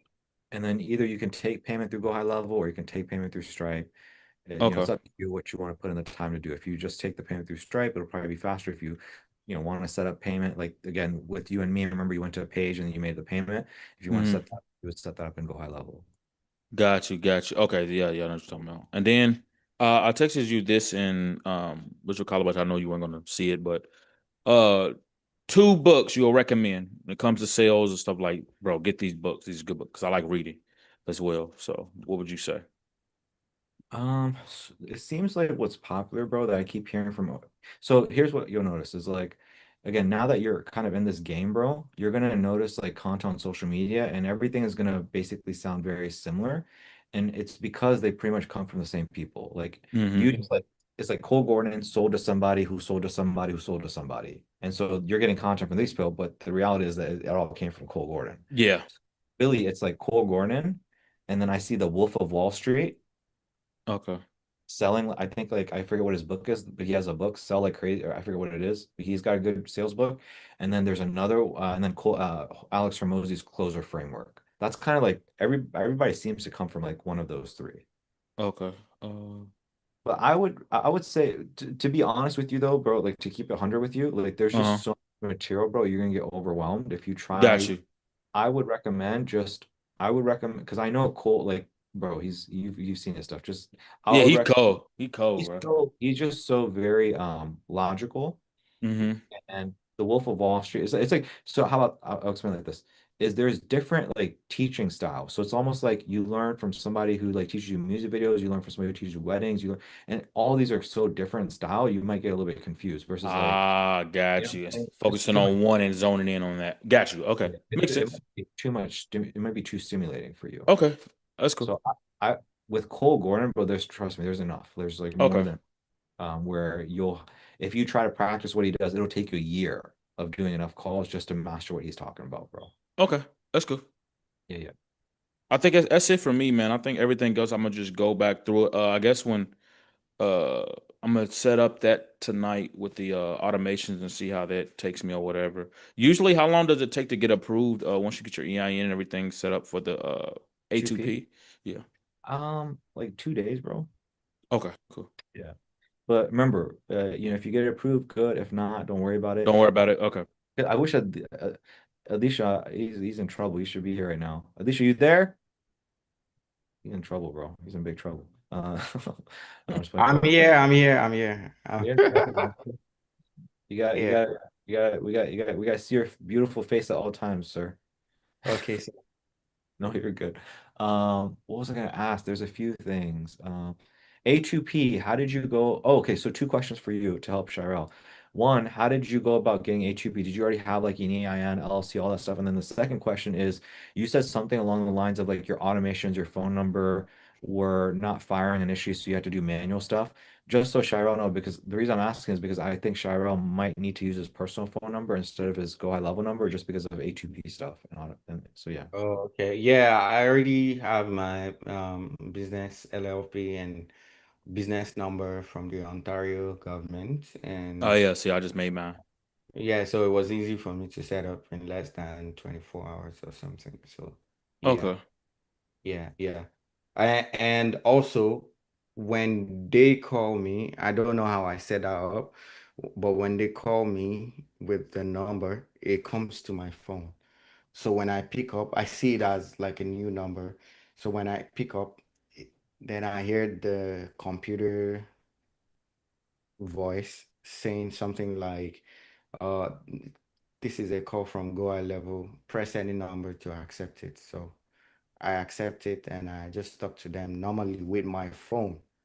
But Got you. then they are not calling my number. So Got you. even when I'm not like online and they want to reach out to me, it happens that way. I kind of like that. So Yeah, because yeah. there are some people right now that I'm thinking maybe I might not be able to help. I don't, and they've been bugging me every day, bro, like sending me messages every day. Mm-hmm. So imagine that's my personal number. That would be very detrimental, bro. So I Mm-hmm. don't want that. And yeah, I've Okay. been, yeah, yeah, yeah, yeah. So yeah, Appreciate you. thank you. So yeah, Cheryl, you like right what he said is like important that that's why I say like hey you want to use the business phone number to communicate so you can keep everything separate and it's because so much volume, bro. So many people DMing you, messaging you, moving people in the pipeline. If you try to use your personal number, like it's just gonna get a little bit overwhelming, but Yeah. it's fine. You I might already have to say because I have another phone and it ain't nothing for me. Like if I got to, cause it's only okay. like $30 for another plan. You know what I'm saying? So if I gotta, because I don't want, like you said, I want to keep it separate where Yeah. business and because it will get overwhelming and you ain't even gonna want to answer your personal phone at that point. You know what I'm saying? So Yeah. if I Yeah. have to do that where I know that this ain't working like I want it to, like I'll do what I have to do. Yeah. I can handle. Cool. Cool. Okay, Good. appreciate you, man. Thank you so much, bro. That's it for me, man. Talking about the privacy, you see, the same person just sent me a DM on Instagram now. Probably, oh my days. You're doing I, this is music to my ears. I know you're doing a good job if people are blowing you up going How do I yeah, stop sharing my screen? I'm sorry. I think I keep sharing. Still sharing. uh Am I still sharing or am I not? Not sure. you're good. You're good. sorry, quickly. So, Koshi, what I'm doing now is people who are writing interested on my ads, I'm Mhm. replying to each person's DM with the link. Yeah, that's good. What you can do is it's again you have to kind of figure out what works for you. Every industry, every niche is a little bit different. For me, whenever people leave a comment and then I DM them, I don't know, it's just maybe with videographers, but I guess you have to kind of figure out what works for you. Sometimes if you you might have noticed if you like shoot them a DM and say, hey, visit this link, and they might just not do it. Some people just Yeah. poor directions. Other times, if you notice that, it's like what you can do is like, hey, I saw you left a comment on my ad for a free video commercial. Are you a local business owner? And then they say, yeah. And then maybe just have a conversation side of DMs. And then you say, cool. Because that's usually what it is. You talk to them, just say, hey, are you a business owner? Make sure it's the right person. Cool. What got you interested in that? Cool. What are you looking to for help with? Cool. All right. Well, I can hop on if you have a quick 5 minutes. I can just give you a ring really quick. We can talk about it, and then try playing something out. And then boom, and then you just do the discovery call right there. So you don't need to send them to funnel. You don't need to send them into anything. You just hop on that call, and after the call, what you can always do is send them to the funnel, or you can send them a Loom video, and you can send them a few links to videos, you know what I mean, in order to nurture them before the sales call. So you can do it that way too. Thank you. Yep, yep. Um, What what? videos would you recommend to send if you did that before the sales call? So it depends on like the strategy, right? So if it's more like Adisha, what we just said, where you're going right to the DMs, um, because Adisha has a good amount of content on his page already. So Lisha, I'm talking to you. What I would say, and again, Charlotte, this applies to you.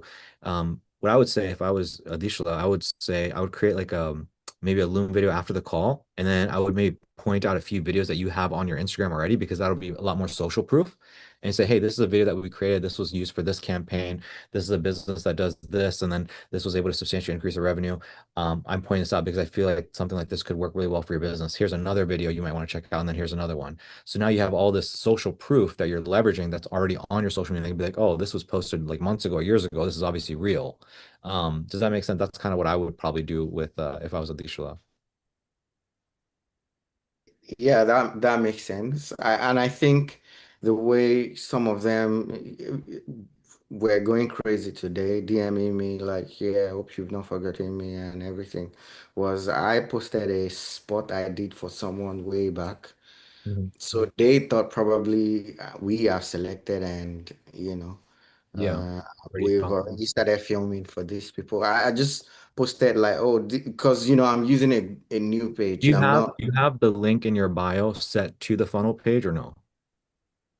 So no, that's another thing I would tell people to okay, do. yeah. So it's like, let's say you posted a story and you say you post a story and then you have a title. Hey, this is a commercial spot we created for this. And then below that, you can have something like still have 2 spots available. Click the link in my bio to secure a spot. So somebody watches your story, they see that, they're like, okay, I only got 2 spots left. Boom, they go to the link in your bio and then boom. Or some Mm. people might be like, I already spoke to this guy, and they'll be like, hey, and they'll follow up with you. Yeah, yeah. So many follow-ups happened after I posted that video. Yeah. So many people saying, "Oh, you've probably, made your decisions and you've picked people, but I don't know if there's a way you can squeeze me in." It's like, Yeah. "Oh, there'll be no squeezing in. You're welcome." No, Ronnie figured something out. So I think this is before you hopped in, Alicia. So this would be a cool trick. And Charles, this is value for you as well. I think Ronnie actually he posted about this in the Value Drops channel. What he would do is he basically every time he hops on a sales call with somebody, he adds them to the close friends circle group and Instagram, and then he posts a Okay. story, and then they always see that, and then he's able to convert a few people from that. Oh, nice, nice, Because nice. like whenever people see that green circle, they're like, "Oh, this is exclusive. This is only for this type of Okay, let me check that out." It goes to the top of their feed or the top of the stories. They check it out, and then from there can start conversations. So can you explain that one more time for me so I can make sure I got it? Yeah, yeah, I got you. So basically, if you come to Instagram, I don't know that I'll have anything right now. Um, so you know how like there's this like you know how sometimes there's like a green circle around Yeah, yeah. somebody? The close So that friends. exactly. So what you do is you create close friends and then you just add a bunch of business owners to it that you've already spoken to.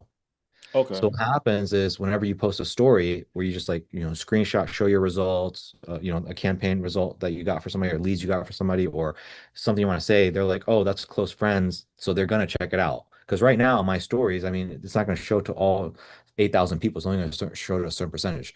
But if you do a close friend, like damn near everybody in that group is going to see that story. And you can Got you. use those stories in order to like create, you know, build trust with them by sharing testimonial type of stuff, results type of stuff. You can create urgency, scarcity. You can really leverage that to get conversation started inside the DMs. Okay. Make sense, bro? Yep. Make complete sense. Appreciate you. Yep, yep. Um, Shirel, Adishala, do you guys have anything else before I move on to Ronnie? Nah, man, I'm good. Appreciate you. Cool, cool. Have we scared you off, or you excited today, Shirel? I'm good, bro. I'm excited, bro. Like I said, hey, I'm Yeah. moving, man. I was lightweight mad when I couldn't keep going because I'm trying to get everything done with to, get this ad up and running, so I can be able to, like I said, I feel like I can talk to people pretty good. So like, it's never, a big deal for me. Just I getting through think the nose. based off of where you're at, bro, I think you should probably be launched. I know I was telling you in the voice, I was like, oh, you could probably get launched by Monday, um, or before, like maybe Sunday. I think I told you, but based off of like where you're at, yeah, you'll probably launch if not Tuesday by Wednesday, and then by this time next week, you'll be in a place where I have conversation. I don't know. I should probably also mention Adishla. He actually turned his ads off because he was getting so many leads, and so now he's just focused on just like closing those. How much did you spend on Adishla so far?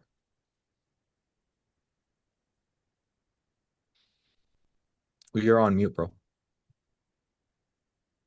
Oh yeah, I spent a total of 274. That's it? Two 274? seventy-four dollars and I have 54.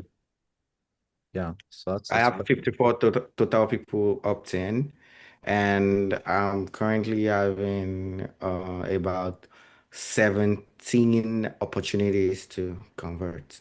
Yeah. Nice, nice. That's that yeah. question too, Coach Yeah. Ike. I need to know is there a video in there that shows you how shows me how to use the Excel, like how you want us to use it? Yeah, yeah. Okay. So when it comes to the Excel, bro, um, Okay, yeah, yeah. I also don't know how to use the Excel, so let me learn from okay. this. Excel is very, very important. If you guys do not update your Excel, I cannot help you guys. So first of all, there's like so every single time for each of these pages, there's always a video here in the upper right hand corner that will show you how to use the Excel. Okay. Okay. And so each of the pages is a little bit different, but for the 6 weeks, it's very important you watch this video and understand it and you update your numbers. And you want to do that before each of these coaching calls. Obviously, like I already know your numbers are healthy at these show, which is why I haven't like pressed you on it today. But usually like when you get to the next funnel, like I'm going to be very closely looking at your numbers. But yeah, this is just it's Okay, pretty I'll watch that a little bit. self-explanatory. Okay. If you watch the Loom, it'll show you like how you update them and what you need to be looking for. It's pretty simple, Awesome. self-explanatory. Okay. Um, yeah. Um, so Adisha, what I would say to you is it's very important, bro, that you try to update it at the very beginning of each day. So right now, since you're not running ads, you can just like update all your numbers. I think it's just good, healthy practice because you need. So remember how I told you when you're like, oh, how much should I charge and this and that? You know that by looking at your numbers. So remember this number right here, one revenue needs to be 3x and then cash collected needs to be 2x. So you're looking at your numbers, you're seeing, hey, is my business healthy or not? And without these numbers, you don't know if your business is healthy or not. Mm, okay. Yeah. So anyways, um, anything else you guys have for me? Yeah, yeah. Okay. All right, Ronnie, let's have a look at your stuff. Cool, cool. And then Shirel, did I say your name right?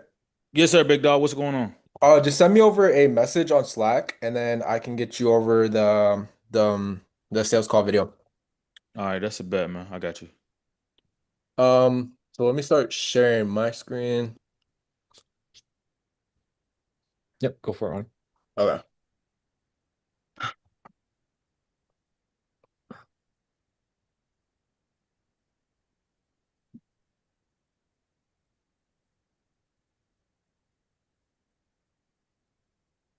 So let's go to that document where you kind of explain step by step what you do. Oh, okay, that part. Okay.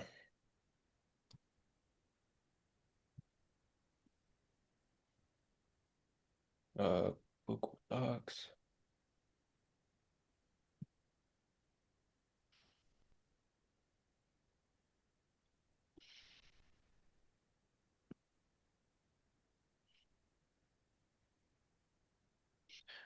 All right.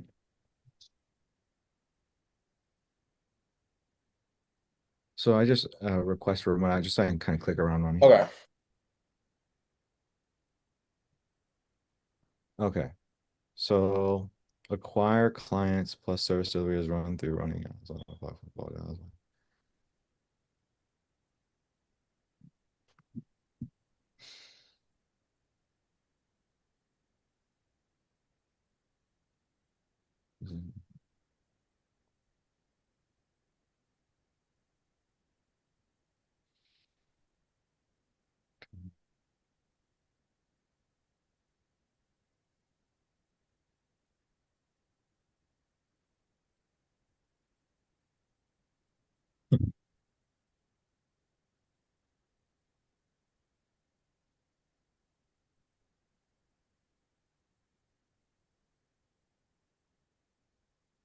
So you collect, then get them on board on Slack. So this is what I meant is like I need to understand this bit. So you let the so after you take the payment, then what are you doing after you take the payment? Are you inviting them directly to Slack? Yeah. So as So soon you as I click payment on the call, uh, I get them onto Slack and then I confirm the information on for the onboarding call. when you so are you doing inviting them to Slack on the sales call or after? After I click payment on the sales call. Okay, good. So once they're on there, um, so in terms of your onboarding, um, open up your onboarding page for me. Okay.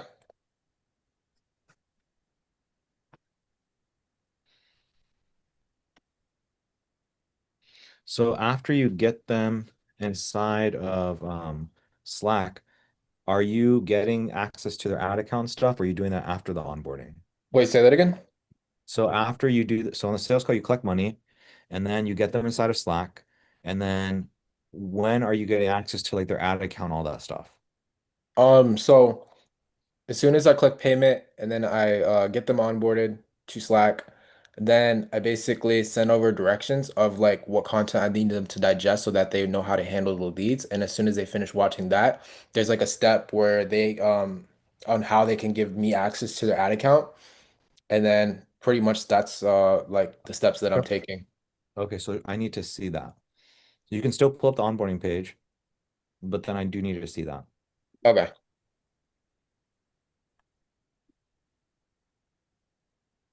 So this is the onboarding page. Okay, so basically you go over mindset and all this stuff, and then you go over communication. So for communication, you're saying, hey, Loom so we can see, understand what you help with, tech, I'll call, milestone videos. So do you currently have milestone videos? I have only a couple of them at the moment. So where are your milestone videos? Those for milestone videos, I is that like the testimonials or No, no. So that's what so this is what I was getting at is like there's some stuff that you're saying that I don't think you need to be saying because okay, you do them. okay, So first we'll get access to all the materials you need. This way you have access to whatever. Second, we'll access. Okay, that's fine. Third, we'll go over mindset. Fourth, we'll go over communication. Fifth, we'll go over XT. What is this? what the typically it's $600 a month or $1,500 a month? Yeah, what is this? What's the purpose of this? What is Oh, this? the purpose of that is let's just say they basically just to reconfirm the offer that we've been on, and then I also like to implement for the guys that do get week to week that they're actually like kind of giving them like the wow factors like yo, I'm really looking out for you doing the week to week thing. So the whole purpose of this section right here is just to outline like, hey, bro, here's what today's call is going to be like. Okay, So you don't, this would not, this kind of like throws it off because this doesn't really pertain to like, hey, bro, here's what's gonna go down on today's call. okay, So I wouldn't have this here. I would probably mention this. I would mention this in the expectations section. If you want to write that down, all you right. can write that down or you can type that in your Slack. That's the first thing I would change. I would not have this right here. And then where do you say I should put that? So this right here. So write down in your so you can write this down or you can write it in Slack. So for you, I always write stuff in Slack so I don't forget. You can like put a bullet point. So the first thing is you need to change this and you can just say, I'm going to model Koshik. Hmm. And what I do is I have it down in the expectation section. So in the expectation section is where I talk about this right here. So it's payment plans. So Hmm. this is where you would want to bring it up. Okay, so put it on like the expectation side. Okay. Yeah. So payment plans, our culture, hey, we have a zero tolerance policy for missed payments. We're not debt collectors, single delinquency, blah, blah, blah. In your particular case, and then you can bring this up. In your particular case, we typically do this, but in your case, we did this. Okay. So all this stuff right here, see, because it's like right now you're gonna throw them off. They're not gonna remember. This shit is so important. It's so important that they understand, when they pay, how they have to pay, all this stuff is you have to have a section devoted to it. So you can't, I would not be bringing it up here because they're not Okay. gonna remember. So the first change is I would bring it way down here, in this case. And then again, what you need to do is you need to just watch one of my calls so you can see how I do it. Okay. So you need to make sure you make a note of that, put that in, like type that in Slack, so that you instead of writing it down, type all this stuff in Slack, like bullet Okay. points, so that I know that you don't forget. So what I And wrote down was move payment stuff, which is at the top of the onboarding page, and add it to the expectation section. then put like a period and then say watch Kaushik's call. Remind Kaushik to watch one of his onboarding calls so that I can see it in action. Right. Okay, got you. All right. This call is being, that's fine. And so then you go over mindset. This is more that you'll ever have. So if you at least follow directions, our system is proven. Okay, that's fine. This is good. And remember, the reason we're doing this is so that we can get the car details, right? I do it slightly different. I just do this to like kind of scare them and just to get them to use the best cards. And if they end up using a different card, I get that card details. Okay, so you're good with getting car details. So Yeah, I'm good with that. um, so this is important if you are actually doing coaching calls. So if you don't do coaching calls, this does not apply to you. So are you doing coaching calls now? Yeah, I am. Okay, so this would apply to you. Um, yeah, I guess this is fine. You're telling people like, hey, like just do the onboarding and then do this and then do this. That's fine. But this has to be Yeah. what you actually do. Yeah. So this is not actually true though, because what you just told me is that first what you do is you get them to join Slack, then you do the onboarding, then you get them to watch content, and then you launch ads. So this stuff is out of order actually. I just tell them like, hey, so we're right here on onboarding, and then step two, we set up your ads, download X, Y, and Z, but don't worry about the Slack because we already got you in here. That's kind of how I usually play it off. Should I change that or? I would redo this so that it's actually true because Okay. the the more you have stuff that's not actually true, the more you're going to confuse people. Okay, got you. So it's like people only have a certain amount of brain power. So like this should be approximately like to a T because again, that's why a lot of your guys, I've seen you do your just onboarding calls. You just like run through stuff. And honestly, I think that what's happening when you onboard people is I think that people don't fully take it in and you just keep moving and you don't know whether they take it in. It's kind of like a sales call. You do a sales call and you do a time, hey, so what did I just say? What did I just say? You don't do that for your onboardings, I noticed. And so Okay. I can almost guarantee your onboarding, you're just saying shit and people are not being rude and they're not remembering. And so this is one of those things like you have to make sure that what you're saying is actually true. Okay, got you. So So I just would take say out the take out so, the Slack part. so type in again on the Slack and inside of our Slack so that we don't forget, type in there, redo step 4, follow the proven path. So that's actually true. Okay. Like write that exact what you do. And by the way, after me and you work on tweaking up your process, you might have to you're probably gonna know exactly what you do after this conversation with me and you. Okay. So Slack, so I don't know exactly how you do Slack, in terms of stuff, like what your channels are and everything, but just it has to make sure it's actually true, it's actually accurate. Loom, are any of your guys actually using Loom, Ronnie? Are any of your guys actually recording calls, actually doing it? Yeah. They are? Yeah. Okay. Um, so milestone videos, what are milestone videos? I Milestone I videos, guess I had the wrong impression. I thought milestone videos were the whole time I thought they were like testimonials. no, no, no. No. So let me go to my screen and can you see my screen now? Hold on.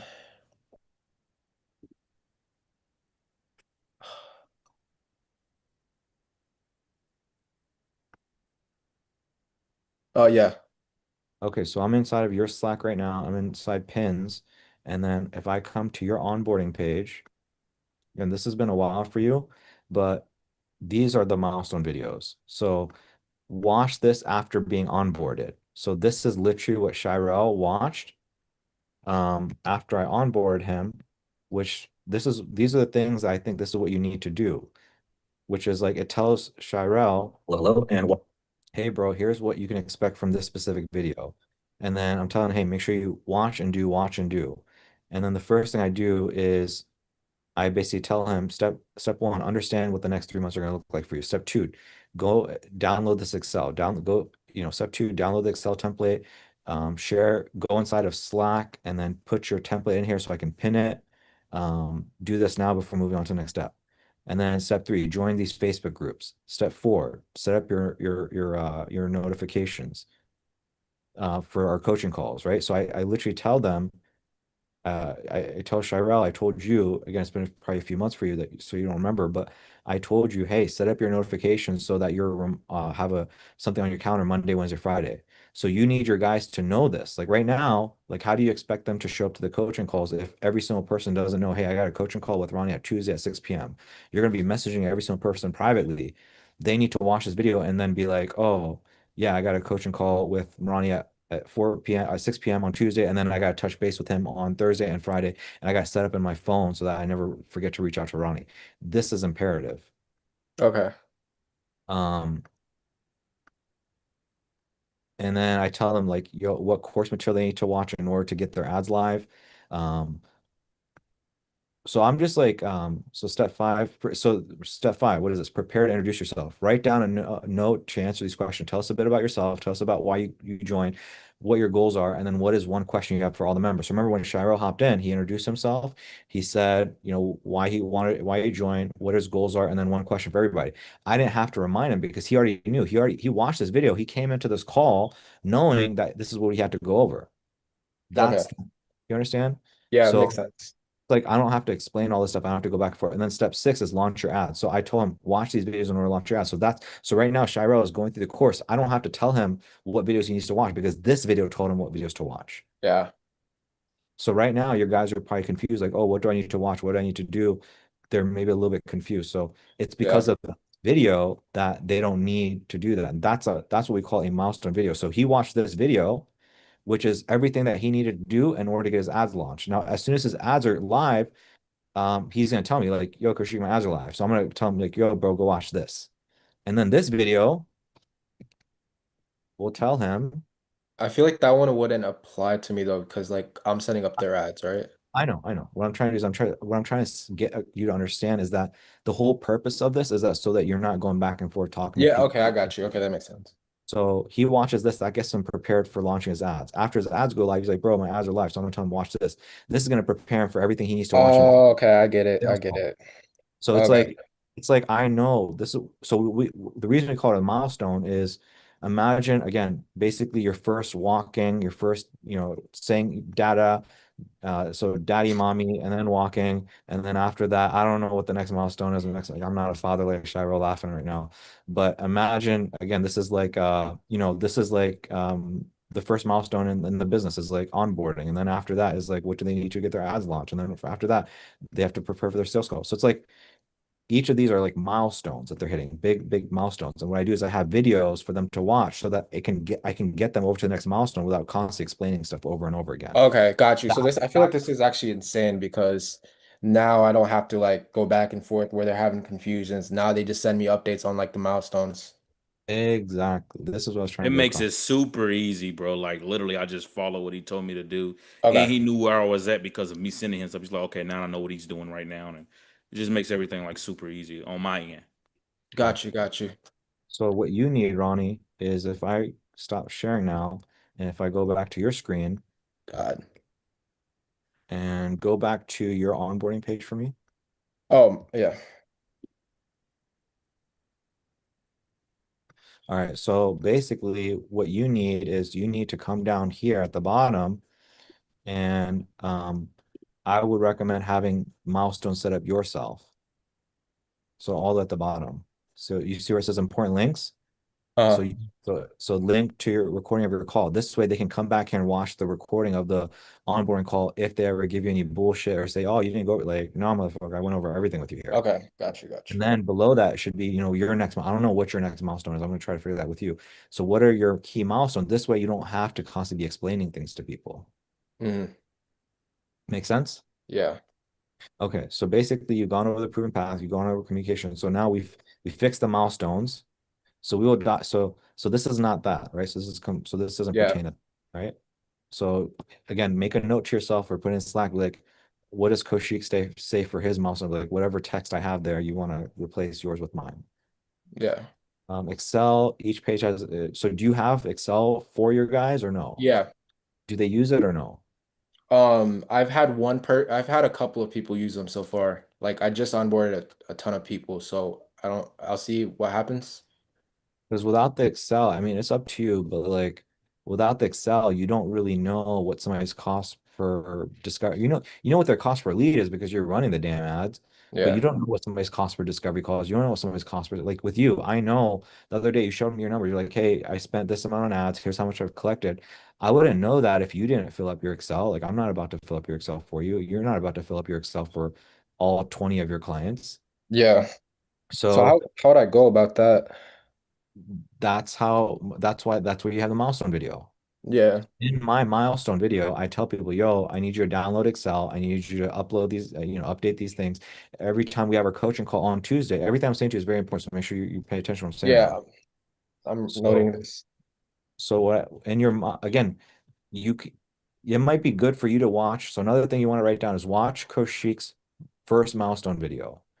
That intro milestone video, if you watch that and you recreate that, that's going to help you out so much. Okay. Because in my milestone video, I tell people like, hey, go to the course, download this Excel template. After you download the Excel template, I need you to update it. Here's direction on how to update it. That's going to get people to actually update their Excel. Okay. Gotcha. So that's what you're going to do in terms of Excel. It's very important. If I were you, I don't know if you already do this, you pull up Excel, like pull up Excel, actually show them, like walk them through, like, yo, bro, here's the Excel, here's the numbers. Okay. Yeah, I should do that. Yeah. You do that or you don't? No, I don't. I'm saying I should do it. Yeah, not you should, you need to. I need to. Yeah. Yeah, on your calls, you need to like pull up Excel and then show people like, hey, here's your Excel. After our call, you're gonna download this and then you're gonna update it and blah blah blah blah. I need you to do this before every coaching call on Tuesday Okay. Gotcha. because without these numbers, I can't help you. Yeah. And then now here's so basically the way I like to think about running is this. Imagine somebody's experience. They hop on this onboarding call. Right from the get-go, step one is they have an understanding of what's going to happen. This is kind of like the intro on your sales call. Like, yo, bro, on this sales call, first you qualify me, I qualify you, I may make you an offer, blah, blah, blah. You set Yeah. the tone of what's about to go down, right? That's Yep. the whole purpose of this. That's why this doesn't make sense. Okay. Bec- Right? Step two is now you're getting their mindset right. And again, with you, I think you could probably do a better job 'cause based off what I've heard from you and seen from you, is I like to, and here's something for the tip I give, is I always tell people like, hey, bro, if I were to run through this onboarding and we chit chat back and forth, we're gonna be here for 3 hours. So I'm just gonna run through it and I'm gonna ask you if you understand. And so for what I noticed with you is you just kind of talk and you just move on. You don't really let them, you don't really ask people like, hey, does this make sense? You have questions, comments, concerns on this? You just keep going. Let people sit on it and they'll, if you do that, because you're constantly pop quizzing them, they'll remain in their brain. They're not gonna like zone out. Like Okay. small little things I just did with you, like, hey, pay attention to this, write this down. I'm keeping you in check so that you don't like zone out. Yeah. And so if you do this, what's gonna happen is they're not gonna zone out. You're gonna basically just be like, hey, does this make sense? Questions, comments, are cool. We'll move on. And what's gonna happen from time to time is if you do a really good job, they're gonna be like, damn, that really spoke to me. Yeah. Uh, Yeah. so, Yeah. so so again, you're setting the tone here. Then you're getting their mindset right. You're getting them excited. You're getting them pumped up. And then here you're telling them, yo, bro, here's how to talk to me. Here's how to use all the resources. So by the time you get to expectations, their experience is like they're more vested. The reason I have expectation down here is basically this is all the hardship. This is the shit I need. This is me being selfish. Like, yo, bro, I need Yeah. you to pay me my money. I need you not to be like, this is where I can like be a little bit more like bossy or aggressive because I gave them so much value. I started the conversation off with so much love. Now I can ask for my shit. Now I can be like, yo, these are my needs and wants. But I Yeah. focus on giving them love first. Yeah. So how are we feeling so far? I let them sit on it. Refunds, chargebacks. This is again payment plan. This is where I would go and put in that $600, whatever. And if you want to study, if again make a note to yourself, be like, hey, let me watch one of Kaushik's onboarding so you can see me actually do it. That would be something I would recommend that you do. So if you want to put that inside of your Slack, so you can actually see me do it. Okay. And then you're not going to deal with this missed payment and all this stuff right here. You're probably if you just do that, do a really good job at that. Um, So yeah, right here is where the right place. In your case, it's $600 per month. Right now, to mark your calendar, blah, blah, like this is all the right thing to be doing. Okay. And then I don't know about official start date, end date, because I don't know about you and how you do it because you kind of like it sounds like you like tell people, hey, bro, like we're gonna start on this specific. What about starting this date? I think for you, I think the smart move would be starting everybody like on a Monday. So it's like you close some. I don't know, to be honest. The truth is I that you don't want know about that one. Yeah, the truth is that you want to start people as soon as possible. You want to Yeah. start the next day. Yeah. Um, So I don't know. I don't have an answer for you in terms of this section. Yeah, I guess you can figure out the start date and then like write it down here with them. Or if you already know, like, hey, I'm going to start them tomorrow, like you just put that date down. Yeah. Um, so yeah, so we've gone over your onboarding. So basically, okay, step one is you collect payment. Step two is on that call, you're getting them inside of Slack. Step Yep. three is when they're inside of Slack, what are you getting them to do between them being in Slack and this onboarding call? Say that again. So once you have gotten somebody inside of Slack, what are Mhm. you doing or what are they doing before this actual onboarding call where you go through all this stuff? So I get them into Slack, and then I do my onboarding call. And then after my onboarding call, I tell them like, hey, I want to send you X, Y, and Z, so that way we can get everything set up. And that includes like the material I need them to watch, and then also like the material I need them to watch in order for them to like give me access to their information. If that, hopefully that like answers your question. So yeah, okay, cool. So basically what I would do is in your milestone video. So here's what I would do. I Yeah. would basically do the onboarding, and then what you would do is I would have a video for them to watch, which will tell them step by step what they need to do. So, hey, bro, so what you would do is you would probably send over a link. So let me go into your stuff here. So give me a most recent person example Like of what? of a person that you just closed and onboarded or something. Yeah. Like you So want their name or what did you need?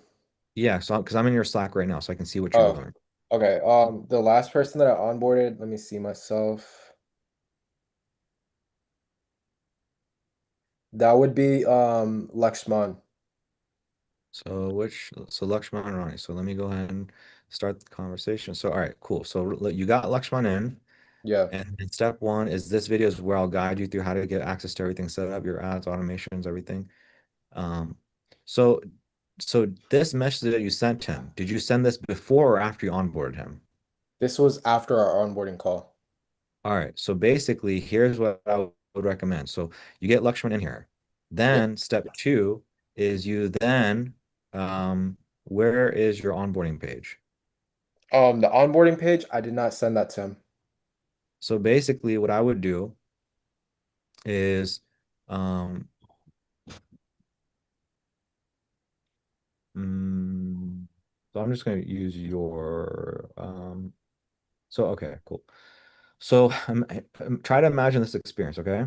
So basically, you close Lakshman, you get him Yeah. inside Slack, and then all he knows is your message to him is like, "Hey, Lakshman, welcome aboard. Super excited to have you. Tomorrow, I'm going to send you a Zoom link, and we're going to do your onboarding." Hmm.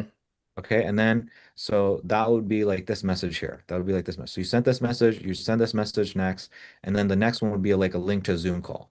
You do the Zoom call. Okay. On the Yeah. Zoom call, on the Zoom call, what you're doing is you're running through all this stuff right here. Boom, boom, boom, boom, boom, boom, boom, boom, boom, boom, boom. And then at the end of the call, you're like, yo, Lakshman, what I need you to do is I need you to watch this video right here.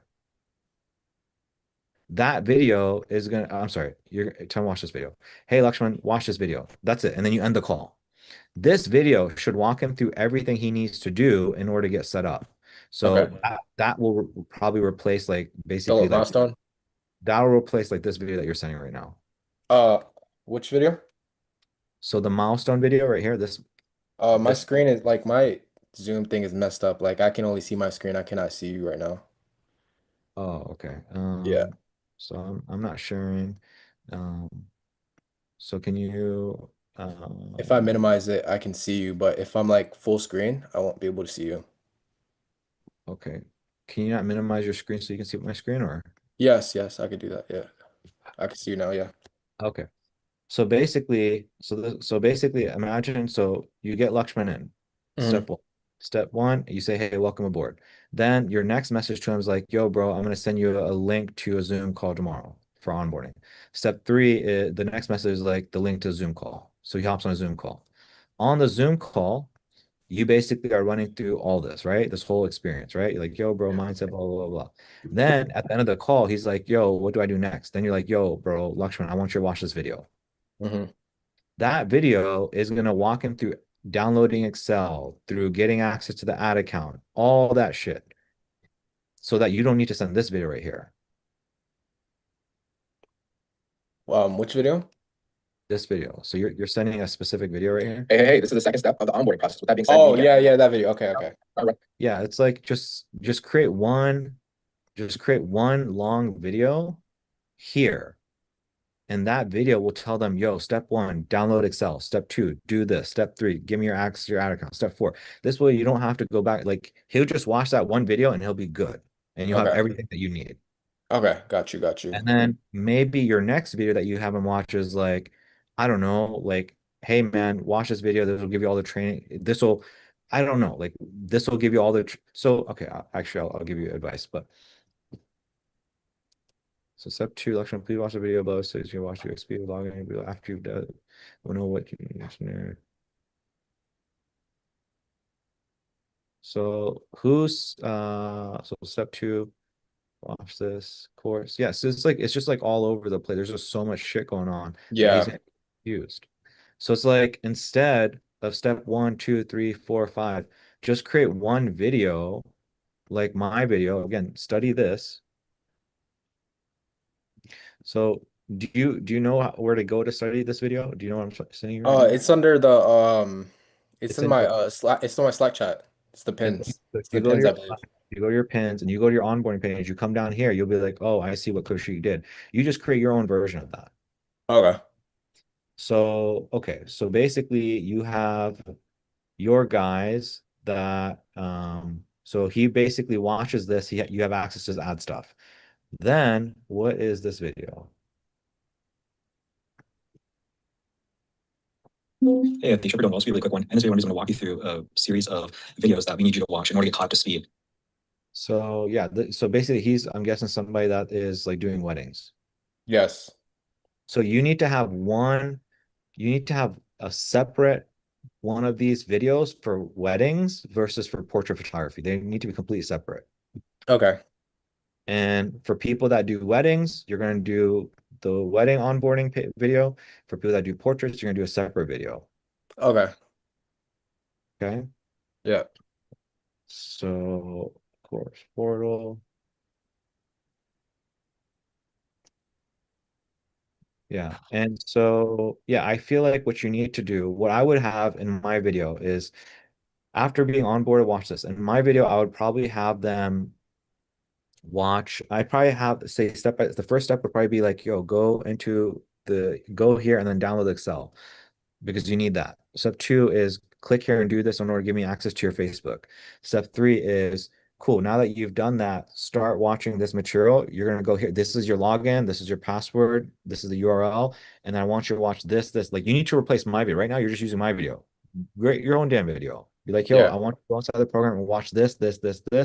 After you're done watching it, you need to let me know within 24 hours. As soon as you let me know, I will then launch for you. Okay. So now imagine their experience. Okay. So you basically close somebody, they cop in here, you get them on a Zoom call. You've basically done an entire onboarding with them. They've done this full onboarding with you. After that, then they watch this video. After they watch this video, boom, you have access to their ad account. You have access to their Excel. You know that they already know what the fuck they need to watch in order to get access, be successful. All you're doing is you're just waiting to hear back from them when they're like, all right, Ronnie, I've watched everything, I've done everything, launch my shit for me. And then boom, you just launch, boom, you're done, you're chill. And then after that, all you're doing is you're just hearing from them on Tuesdays, Fridays, Saturdays, and that's it. That's what your program looks like. Okay. Got you. Yeah, that should simplify and solve a lot of the issues so I don't have any that much back and forth. Does this all make sense, Ronnie? Yeah. Yeah. Yeah. Questions, comments, concerns. So go back to remember how you said you like created some other document or something that you were working on, Yeah. you built with AI or whatever. So you can show me that, and then I don't know that we need that anymore. Yeah.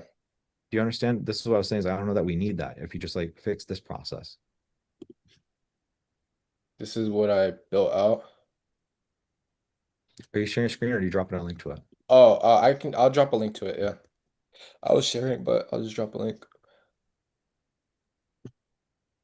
Where are you dropping the link inside of The Slack chat or the Zoom chat with everyone.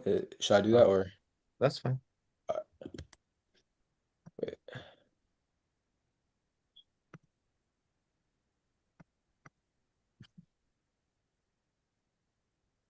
it's getting dark in my room. All right, so now let's think about what you have. Okay, so you have this thing that looks really pretty. So the question becomes, when would you send this in the process? Like you would send this after the onboarding call, before the onboarding call? I would Or send it after the onboarding call.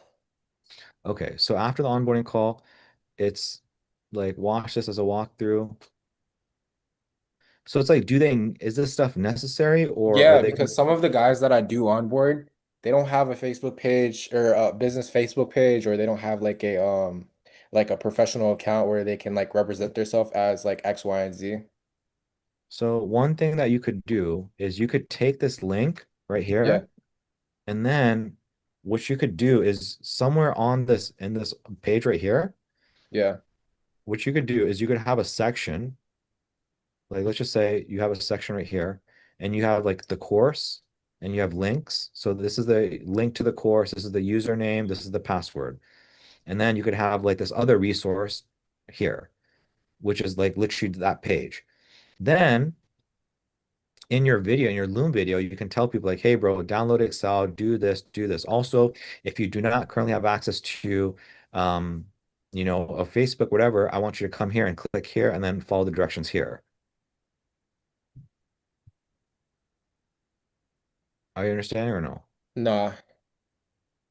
Um, so let's just do this for now. How many people are you having to send that page to? Um, I haven't sent it to anyone yet. I mean, how many people are running into the issues that are on that page is what I'm saying. Like What how many page? this page right here. So this right here. Oh, So how many? I created this recently. I haven't even put it into use yet. Okay. This one is for And, the portraits. and so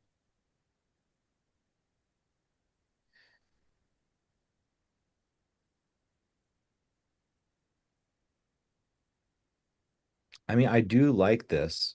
Um, because this is kind of like your course portal. So it's like if people like, for example, click here, let's just say theoretically somebody clicks here and let's say it open up a series of videos like one, two, three, four, that might be good. It's like this is just like kind of your document for everything.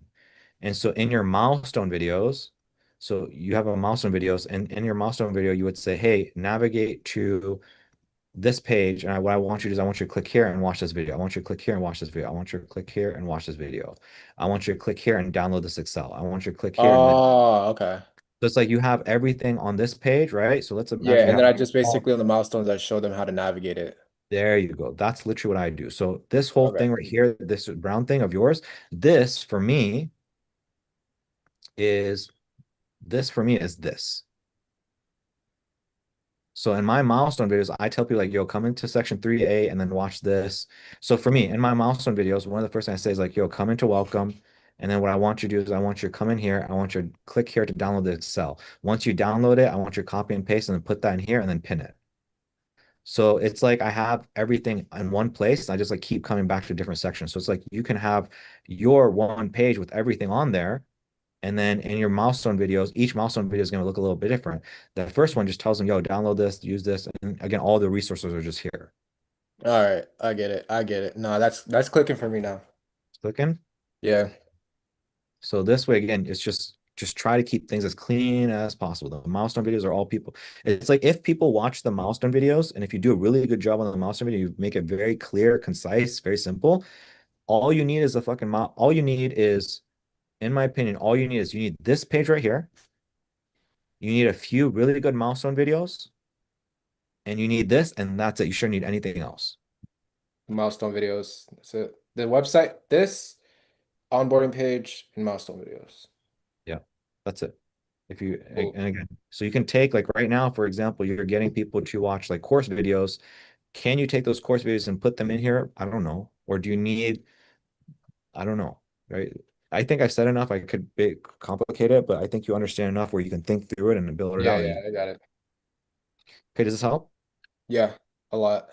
Yeah. So Shirel, hopefully I know this stuff doesn't fully pertain to you right now, but like this is the kind of stuff that matters for service delivery is like how effective are you with your communication where people understand it, they just get it, and they're not constantly going back and forth with you. But again, this is like Ronnie's got like 10, 11 deals closed, and now we're going over this stuff. And Adisha, I don't know if you've been hearing any of this, but Alicia, are Yes, I you am. so this stuff that I'm going over with Ronnie, like this is like if you want to get people really good results, it's like this kind of stuff. But this is not, man, this is not going to be for like another, 3 months, 4 months into your journey. Right now, you're very scrappy. Just get results. Just focus on Close closing some the people. deals. Just close a few deals, launch a few ads with people. It's gonna be crazy. You know how like you're texting people with your phone versus with your business? Right now, the same thing applies in business. You're gonna close people, you're gonna go back and forth, be really scrappy, try to set up some ads. You're just failing for it. You're just getting scrappy to learn. And then down the road, once you've niched down, that's when me and you're gonna have the kind of conversation me and Ronnie are having. This is further down the road, way further down the road. Got you, got you. I Everything think that's one thing systems. that helped me too.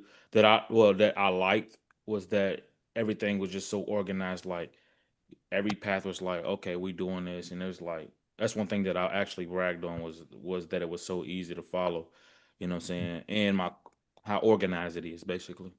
It's gonna take it takes time. It doesn't come, you gotta close like Ronnie right now. Like seriously, Adishla and Sachara, I hope you guys are paying attention when I say this to you, and I know you guys are, but I keep telling you, Adishla, like right now, I know I sound like a broken record, just close the damn deal because until you have like 10 clients like Ronnie, the shit that I'm saying, like Ronnie, like for Ronnie, it's like it would have gone over his head if I tried to explain like five when he got his like second or third, it just would have gone over his head. But now that he's got 100%. 10 clients. He's got 10 clients. He's seen the stress. He seems the overwhelm. He seems clients leaving him because he's not organized. Now, when I share this shit, he's like, oh, I get it. And he can think back to his experience with me. He's like, oh, I understand what Koshik was doing with me now. Okay. But it's like 10, 11 clients in, like it's going to be a while before these things matter. So just understand, be scrappy. You're just failing forward, just learn. The first few clients, my big thing to you, Shira and Adisha, both of you guys is like, yo, I spent, I don't know, $500 or $1,000 on ads. Let me see if I can collect $2,000 or something, and let me just fucking learn. All I'm doing is I'm paying the tax of learning. It's not about making money right now.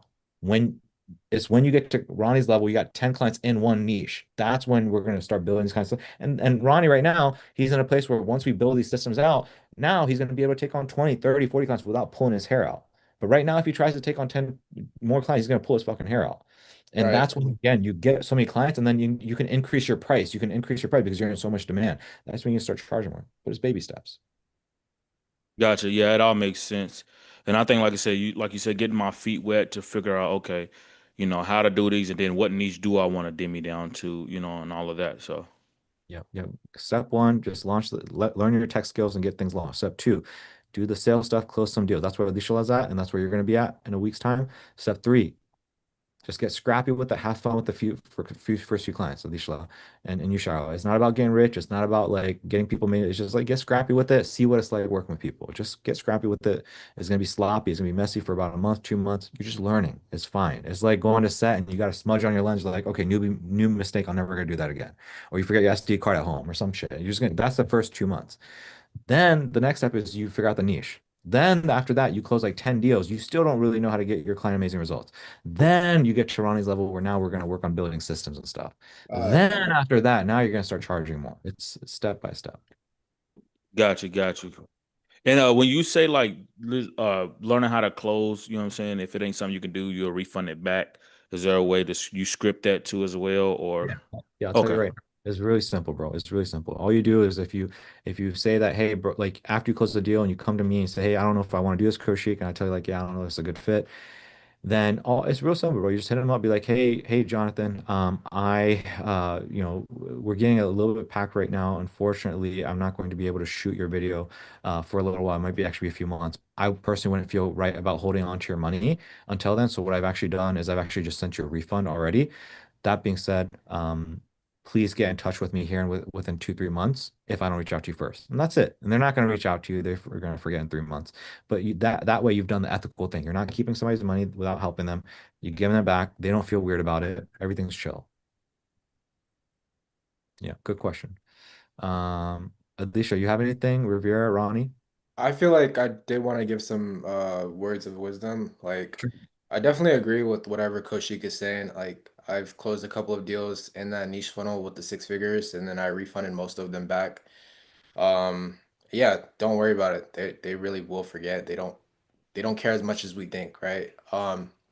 And another thing that I wanted to say was the money will follow. Just master the skill, and I promise you that money will follow. Once it starts clicking, once you start closing X deals back to back, you'll understand there's like a percentage rate of closing that you with every call, you'll notice that you have a percentage of clients that you're closing. So let's just say you get on 10 sales calls, you'll notice that you have a certain close percentage. Um, so yeah, like once you have like a certain close percentage and like you kind of get the hang of things, the money will follow. Just master the art of selling and everything will follow through. Promise. Appreciate you, appreciate you. Yeah, I'm excited, bro. I'm excited to fail forward, and Yeah. learn Yeah, and then once you learn get this that stuff. first close, it's gonna be like the way what I kind of felt was like, dang man, like closed money from somebody I didn't met, like they're actually believing in me to like make an impact on their lives, and that feeling and that dopamine and everything alongside of it is gonna be like a crazy eye opener. That's like the way Yeah. I'll view it. And then the next journey, the next part, that's kind of one of the steps. And the next step is, it's baby steps, but eventually the next step will be, oh, dang, I actually helped this person make some money. But it'll be a little while, right? You got to learn, until you are making bank, it is not reasonable to expect that you are going to help somebody make bank, right? You yourself have to consistently do it yourself and pick up on pattern because then I'm able, whenever you guys have questions, I'm not saying I know everything, but I'm pretty fast to respond. It's because I've done it for so long. I've got so many reps in. So I've done it. I've seen it. Same thing. You need to do it and see it yourself before you expect to be able to change somebody else's life. Change your life. And Um, does that get in more in depth than like you said than just you're not just running ads no more for somebody, but you're actually helping shape their business for them to make money at that point, which is why you can charge way more.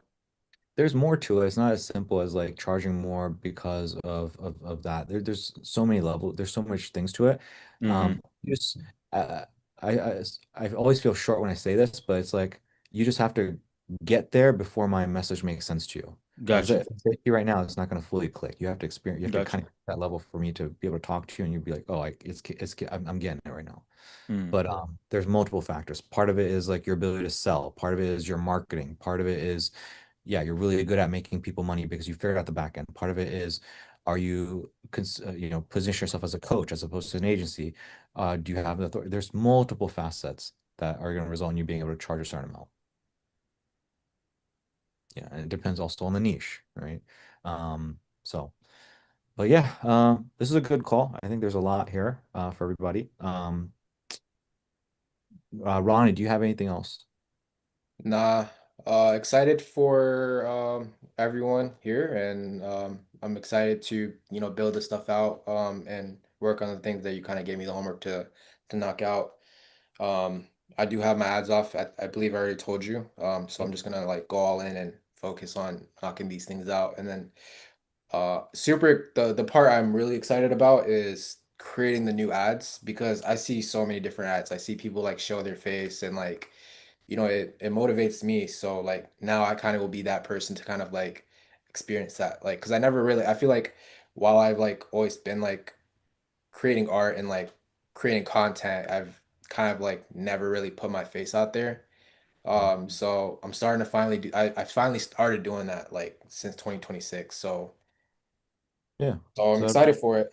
good. Good. Yeah, it'll be easier since you've already been creating content. It'll be a little bit easier for you to start creating ads and stuff. Yeah. So good, good. Cool. Anything else you have, Shirel or Adishla? No, I'm good, man. I'm gonna go ahead and do this stuff as well. Get this done Yeah, with. I gotta go make a discovery call now. Sorry, guys. No, you're good. Go I was take gonna it. one thing though, so I Yeah. think I was looking at it on ChatGPT with Go High Level. There's an app you can download that shows you like I think what Audio was talking about with like your leads and to see if a call is coming in through Go High Level and all of that. Is that a thing, or would you recommend me just go ahead and just get in that line? What do you mean? Like the AI shows you that you can see if a call's coming from Go High Level Like or they have I think the app is called Lead Connector. Oh, so lead connector. Oh, okay. So go high My level bad. here. Maybe No, I. no, no, no, no, you're good. This is a good question. So go high level for some reason, bro, they're called lead connector in certain platforms. Some people just call them lead connector. So it's the same thing. Oh, okay. It, they make it confusing. I don't know. Yeah, yeah. Okay, So so that app lets you know like the calls and stuff that's coming through or so your messages to your personal phone, like using your number, but if you get what I'm saying, it's your phone, but they're using a go high level number to give it to your phone. Like I think Adi so was explaining it. so lead connector is go high level. Okay.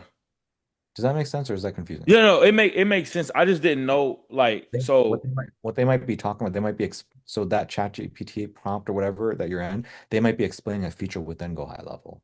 yeah, I think that's what it is. It's like the number I just bought, if they text that number, it's gonna come to my phone, but it's gonna show me that it's coming from them, if that Exactly. makes Yep. sense. Okay, So yeah, that's what I was asking. so basically, um, yeah, this is one of the things I was trying to explain to you. Now you get it. So if I come in here, you see where I don't know if you're going to be able to see it. It says Koshik LLC. Mm-hmm. Yeah, So I see it. that so basically that's go high level telling me that I received an initiate checkout and a purchase. I set up that on so I set up an automation so that whenever I have somebody that initiates checkout purchases, Go High Level text my personal phone number like, yo, bro, I just got you just got a purchase. So Koshik LLC, that's basically me and Go High Level. So I'm Okay. texting myself. So that's literally I think what you're talking about. So you Yeah, can yeah, set it up, is. It is. Okay. yeah, so you can say, you know, your business name, and then you get a text from your business name and you say, oh, somebody just opted in or whatever. Okay. Heck yeah. Heck yeah. So when I let me ask you this then, because I don't know if you know much about it. When it comes to do I use my business number for everything now? Like just use that go high level number to put on everything, or should I still use my personal number for like my LLC and all of Okay. that? So for your LLC, you're going to want to use your personal number, Okay. right? But then whenever you talk to people online, like let's say you're promoting on Instagram, let's say you're writing an email, let's say whatever you're doing, I would just use the go high level number. That's what I would Okay. personally. Okay. So Cool. I would again, I would just keep it separate. Cool beans. Cool beans. Does that make sense? Yep. Cool, cool, cool. Anything else, bro? All right. And then Riviera, bro, like you know the deal. I'm just gonna send you a text probably later today, or I'm sorry, probably tomorrow. Okay, cool, cool. Cool. All right, if that's everything, fellas, going once, going twice.